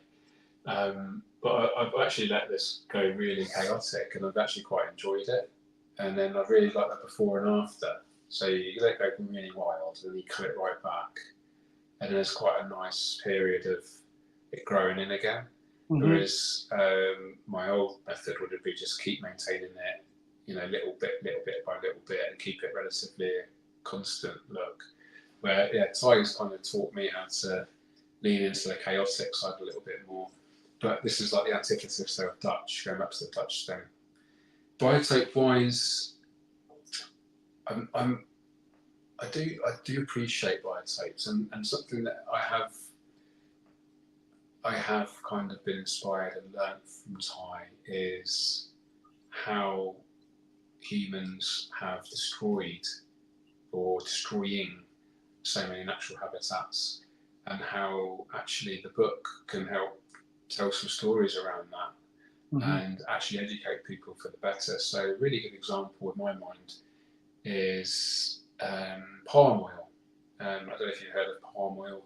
It's actually used throughout so many products, food products, cosmetic products, and it's very popular because it's a cheap food. It's a cheap kind of filler, and it's cheap because it can be grown it's a very high yield. It's very hardy, and so consequently, like in the rainforests and in Asia and the Amazon, South America, they're decimating hectares, size of Wales or whatever every week or so. And Wales, the country, not the fish, the mammal, I should say. So they're decimating the natural habitat and they're planting palm oil because it's a more profitable thing. And so when you read the book, you'll hear stories, of like cherry barbs, that would be found in Sumatra in the wild. They're pretty much extinct now because of things like palm oil, and Borneo, where Bucephalandra is it's the only place in the world where it's found. Again, these natural habitats are being destroyed in order to grow monocultured crops for profit, basically, and it's destroying the natural habitats of where our tropical fish come from. So if you care about the fish you're keeping, then you should be caring about the destruction of what mankind is impacting on. So just hopefully just a little bit of education, a little bit of inspiration when people read the book, have a bit more of a mindful approach to sustainability and ecology. So that's definitely been a big lesson that I've taken and been inspired from Ty. Okay. Yeah.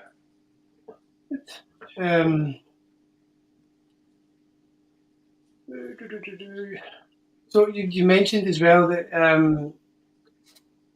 you mentioned that aquariums can serve as a metaphor for life on Earth. Yeah, I do. Do you want to just expand on that a bit more? Yeah, so I think I kind of alluded to it earlier, but I think you can treat. It's very simplistic, but if you zoom out enough on planet Earth, it's basically a terrarium, a terrarium, aquarium, vivarium. It's a closed loop system, and it's got living things on it. It's got the sun, the sun is responsible for all the energy, basically, that we get. But what we are is, if you pretend that, in an aquarium, imagine an aquarium that's absolutely pristine, right? And it's, it looks perfect. There's hardly any algae in there. There's hardly any parasites. Everything's almost in perfect equilibrium. Everything is sustainable and it could live forever like that. And then for some reason, this like little parasite thing comes in the aquarium. And it's called a human being, right? And it starts like just eating everything, destroying everything. They're destroying like each other, and it's this weird like invader that's come into this aquarium and just tried to be a complete pest, and and actually getting to the point where the inside of the aquarium is changed so much that it's not sustainable. The water's getting too warm, and there's not enough plants, healthy plants, to deal with the algae, and there's little human being things that are swimming around and just causing chaos. And so that's one way of looking at it, I guess. So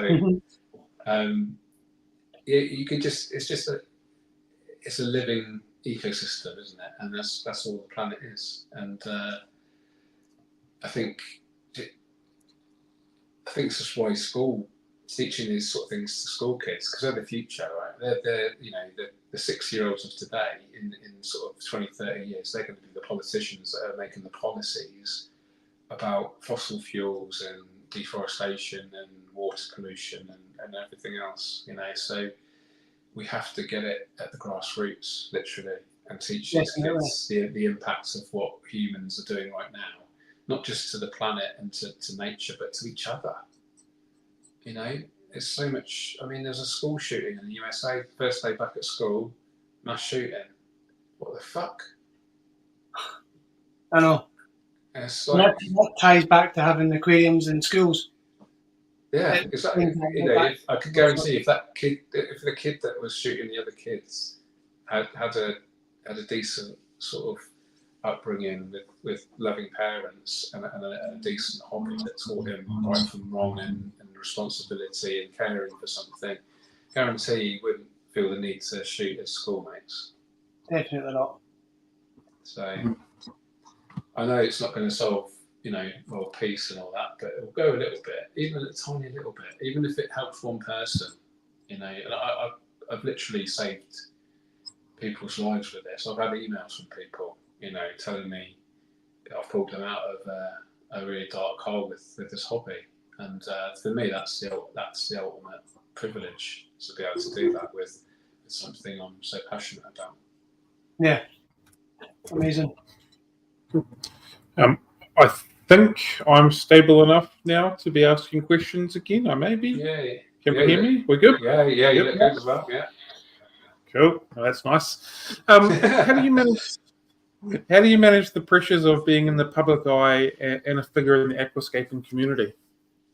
I used to just mask my way through it, but now I'm actually very careful about it now. I don't take any negative comments to heart. I know psychologically that's what we're drawn to because we're negative bias is a survival instinct.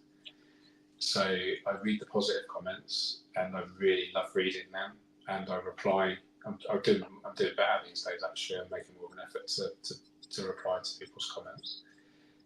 So I really relish positivity, and I used to read them and just skim over all the positives and then just wait the negative, and then I get hooked on it. And then I try and then argue, and I'd end up writing a couple of hundred words to defend myself.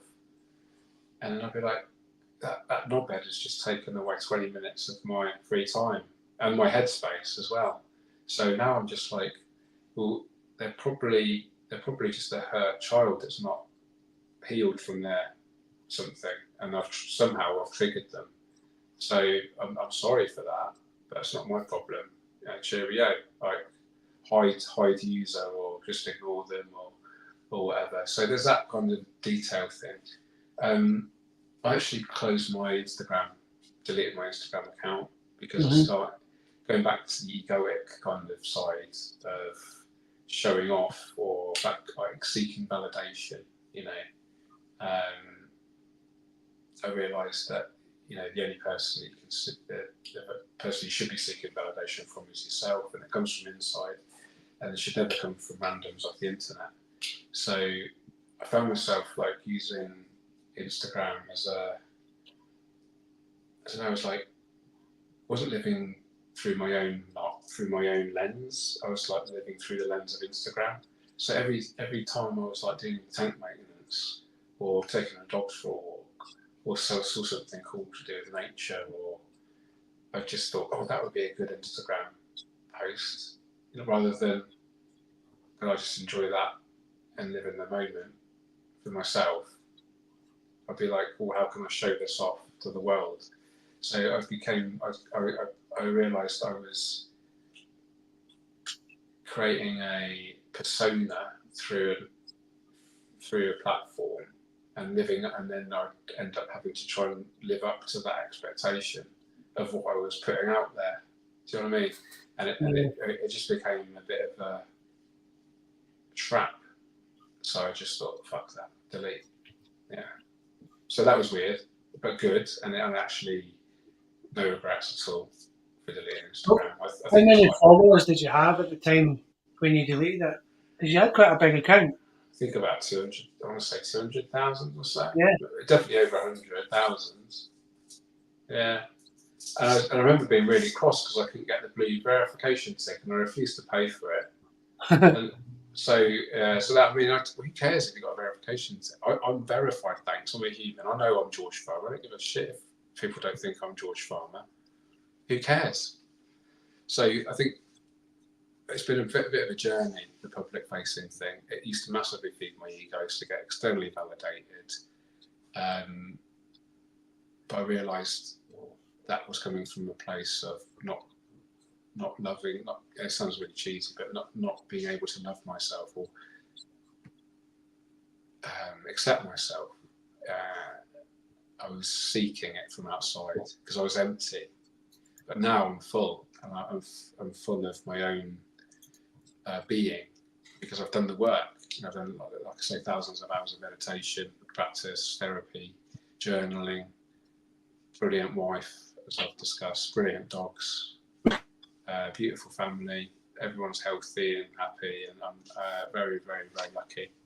So I now I really love creating content because I love creating content. It's not because I love the validation of it. I just love it because I love doing it. I love the process. I love like that, from that initial idea of, would it be like if I did like a 3-hour video of me maintaining my tanks? I just thought, that'd be a good idea. So I just asked the community, we would watch that. Yeah, oh good, I'll do that then. And then it was great. I just set a camera up, maintain these 3 tanks, like rambled on for 3 hours. Brilliant. And yeah. And you know what, I do still look at the numbers just because they're there, and it's nice to know if it's not a complete waste of time. Mm-hmm. But I'm not obsessing over it anymore. Yeah. I remember like chasing 100,000 subscribers like crazy on YouTube, and I was just obsessed with that number. And when I got the plaque, I was like, well, what do I do now? It's like, I'm really sad. It's like when I got the book, I was like looking at all the problems with it, and I was just like, this is ridiculous.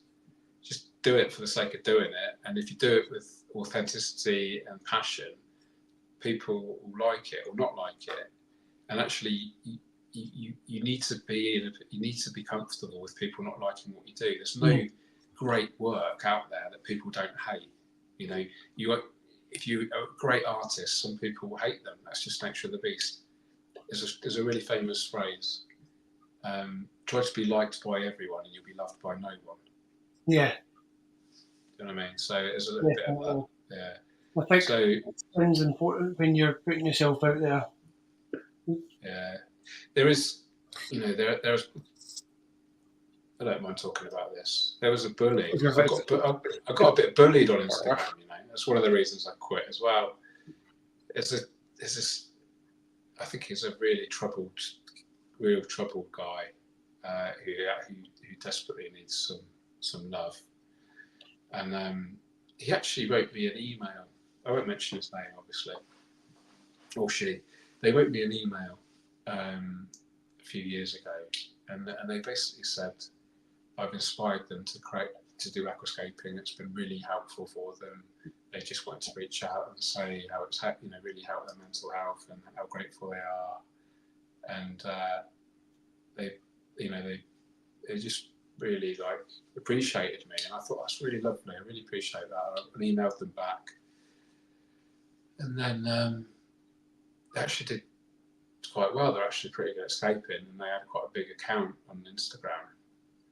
And then for some reason he just turned against me. It was really weird. and I just thought, I don't get this. I don't think I've done anything wrong. And if I have, he's not letting me know. So they're just really odd.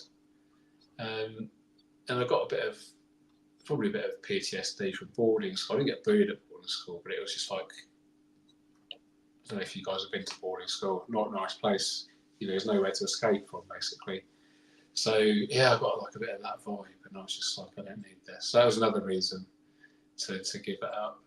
Yeah, and then they created a spoof George Foreman Studios account, and they started posting shit like goldfish tanks on there, and said this is my best ever escape. And then I just laughed. I was thinking, this guy's got too much time on his hands. So that's funny. That's funny.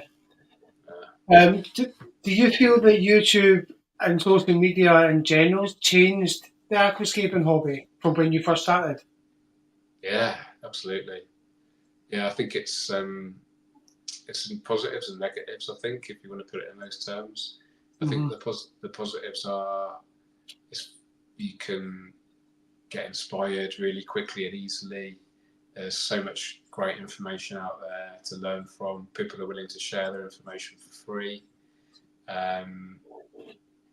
You can have really good fun creating your own videos and sharing them, and you can literally run a business from your smartphone. Do you know what I mean? You've got a good camera on there, you've got a good microphone, ability to upload video, edit video. You can literally run a business from a smartphone. So it's democratized the hobby in a way, I guess, which is a good thing. But I also think it plays to the kind of darker side of the human psychology of the comparison game and the status games that we play as a species, in order to feel safe because we've not far evolved from hunter-gatherer, tribespeople. And back in those days, your status in the tribe was essential to know, if you were gonna have some food or have some shelter or have sex, or the higher up on the status you were, the more guaranteed comfort you were, basically, and the safer you were. But now everyone's really safe. We don't have to worry about status, but our brain hasn't evolved enough, and we all think we do. And so what social media does, it plays into that, and it kind of enables people to really easily compare themselves to each other. And you're now not comparing yourself with your fellow tribespeople, which is like 20 or 30 people. You're comparing yourself with millions, and of course, a lot of those people, what they're sharing isn't even reality. So you're comparing yourself to something that isn't even real, and so it's just a complete headfuck. And so no wonder teenage kids are just getting mentally ill by comparing themselves constantly to each other. I got 10 likes, well I got 11, so fuck you. Well done, cheers. So yeah, it's a weird one, mate, and I think it's dangerous. I think it's a dangerous thing, and I think we need to be very careful about the future of our kids growing up, basically living in a two-dimensional world that far away from their face. As kids, it's affecting eyesight, it's affecting attention spans. People actually getting ADHD-like symptoms, not because their brain has been born with a chronic lack of dopamine, or the other kind of physiological issues that ADHD people are born with. They're actually creating it kind of by environment, because they're getting force-fed these tiny little dopamine hits by scrolling on the screen for 12 hours a day. Yeah. So what do you think the future has for aquascaping as hobbyists and for professionals?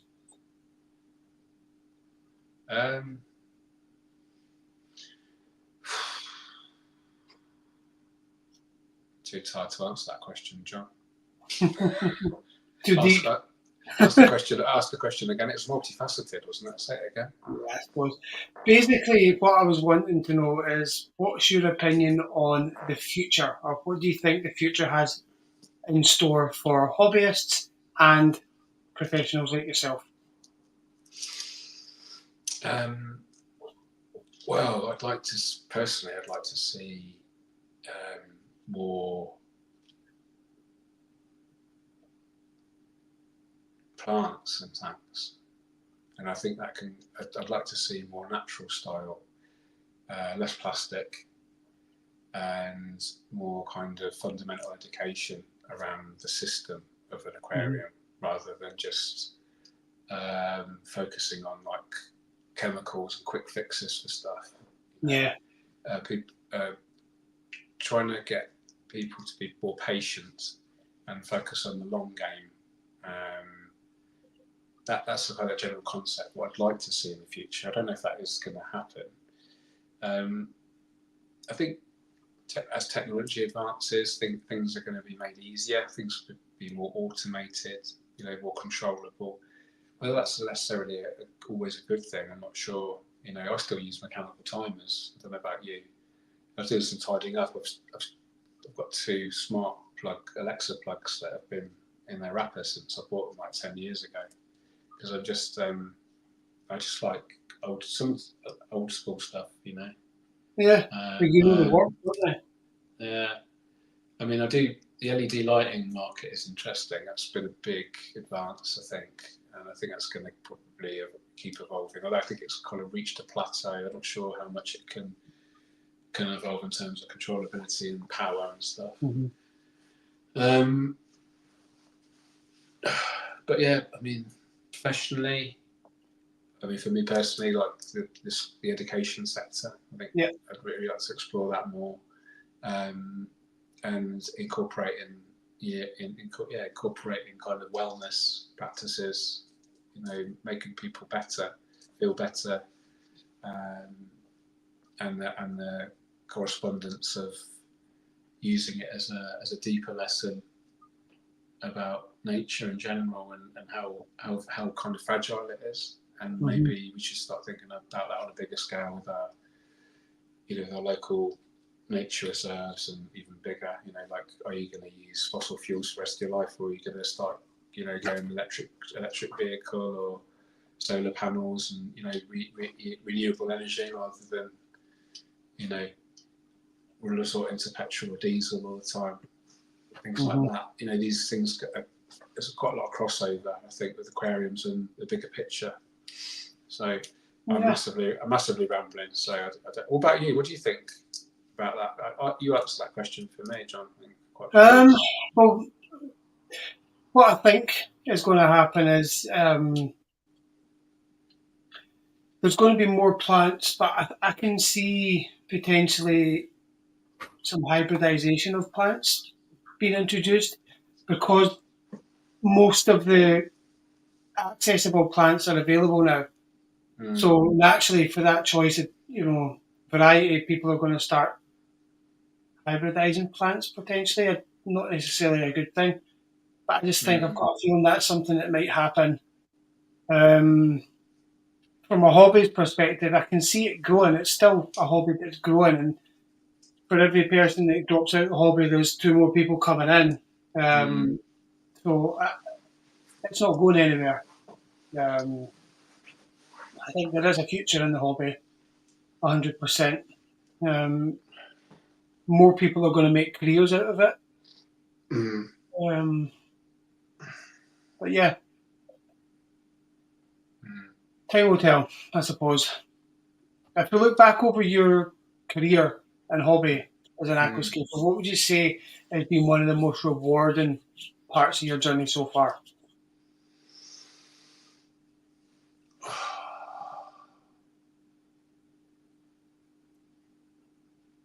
I think, to be honest, having the being lucky enough to have found something that I'm good enough at that can help people. Okay. Just having the ability to put service before self. Yeah. Yeah, and live a good life. Like, I don't mean a good life in terms of luxury. I mean a good life in terms of doing good things. It's enabled me to do good things. Yeah, the military was a lot of it was doing bad things, if I'm honest. Bad things I didn't want to do. Yeah. Really. So it's the opposite of that. Yeah. Okay. So, yeah. No problem. So if you could give one piece of advice to someone that's just starting out in aquascaping, what would it be? Buy the book Aquascaping by George Farmer. Be patient. Be patient. Don't be afraid of mistakes. Just do it. If you fail, learn from it, and that's not a mistake. That's one thing. Be patient. Yeah, don't expect great results straight away. Yeah. Don't believe everything you see on Instagram. I think that brings us to the end of our structured questions that we've got. That, and I'm getting incredibly frustrated with my internet right now. That surprised me. Yeah, it's just. We like to end our Finatics Friday Coffee Dates with a quick school of six, which are 6 very short answer questions. They're not meant to put you on the spot. They're nice and breezy and nice and easy. So my first question for you is in a coin toss. Do you call heads or tails? Heads. Cool. Are you a tea or a coffee drinker? Actually, both. Probably equally. Cool. Yeah, cool. I drink. Can I tell you about my coffee I have? You can say what you want. It's your time. Yeah. I buy wonky beans, right? So they're posh beans, but they've been rejected because they're slightly shaped. Right? So I get really good quality beans really cheap. I get a kilogram delivered every month. And I grind my own beans, and I use a French press cafetiere, and then I blend in grass-fed unsalted butter, MCT oil, and creatine powder. And I have probably about 4 shots worth first thing in the morning. And that's me, that's all the coffee I have all day. But it's brain food, basically. And then during the day, I drink either green tea or blackcurrant and blueberry tea. Cool. I've never heard of anyone adding butter to their coffee. I'm going to look into that. That sounds very interesting. Before we go to the next question, I just need to tell you something I've been meaning to tell you. When you ask the question, is it tea or coffee? I've discovered something that is both together. Toffee? No. It's called a dirty chai latte. Oh, yeah, they're awful. Coffee together. But it's really nice. Yeah. Anyway, moving on.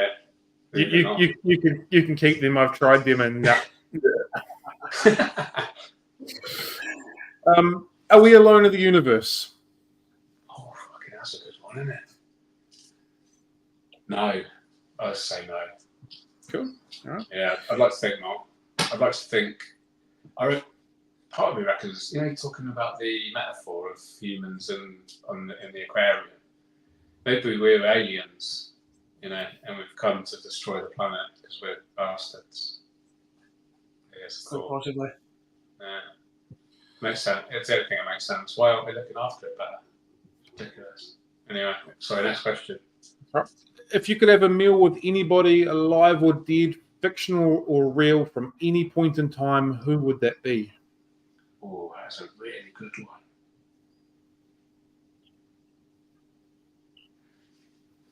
I've got a bit of a man crush on Andrew Huberman. Do you know him? I do not. It's the biggest sort of health science podcast in the world. It's called the Huberman Lab podcast, and he's actually really into aquariums. And I keep pestering him to say we should do a collaboration, but he's got 6 million YouTube subscribers and God knows how many podcast downloads. But he's a neuroscientist. He's a bit of a legend, and I really like his work. And it's quite controversial, but I really like him. And I'd love to spend a day with him, chatting fish tanks, and having a good laugh. Yeah. Cool. Andrew Huberman. If you're watching, Andrew, let's make it happen, mate. Paper, scissors, rocks. What's your first call? Paper. Cool. And what is your unicorn fish or plant that you would like to keep, grow, reproduce, take photos of, see in the wild? What's that one that's kind of eluded you so far? Oh, I've never been able to grow Utricularia graminifolia. Very cool. Yeah. My last question for you, which makes 7 now, is where can people find you if they want to know more about you or check out some of the stuff that you do? Oh, thank you. Yeah, so you can just find me on YouTube, just search George Farmer. I've got a Facebook page, George Farmer Studios, and you can find my book on Amazon, I think, or other good bookstores. Just search George Farmer. When you search George Farmer, bear in mind there is another George Farmer who's married to Candace Owens, who's a right-wing lunatic. So don't follow them. I did notice there was 2 George Farmers around. Yeah, I get like hate emails and stuff because they think I'm him. So you're funny. Really? Yeah. I can't believe what you do. I can't believe you're married to that person. I'm not, mate. I'm married to my beautiful wife Emma. She's not Candace. She's not a right-wing lunatic. Don't worry. Thank you very much for your time, and thank you very much for staying up past your bedtime. I really appreciate it. I apologise if I was rambling a bit. I'm a bit tired and emotional today. It's fine. It was a very, very interesting stream, and I've definitely taken some things out of it. I know some of the people watching have taken some things out of it. So thank you very much. It was been greatly appreciated. And everybody who's been watching, thank you very much. Have a good one, team. Happy scaping, and catch you later. Keep on scaping, everyone. Take care. Bye. Cheerio.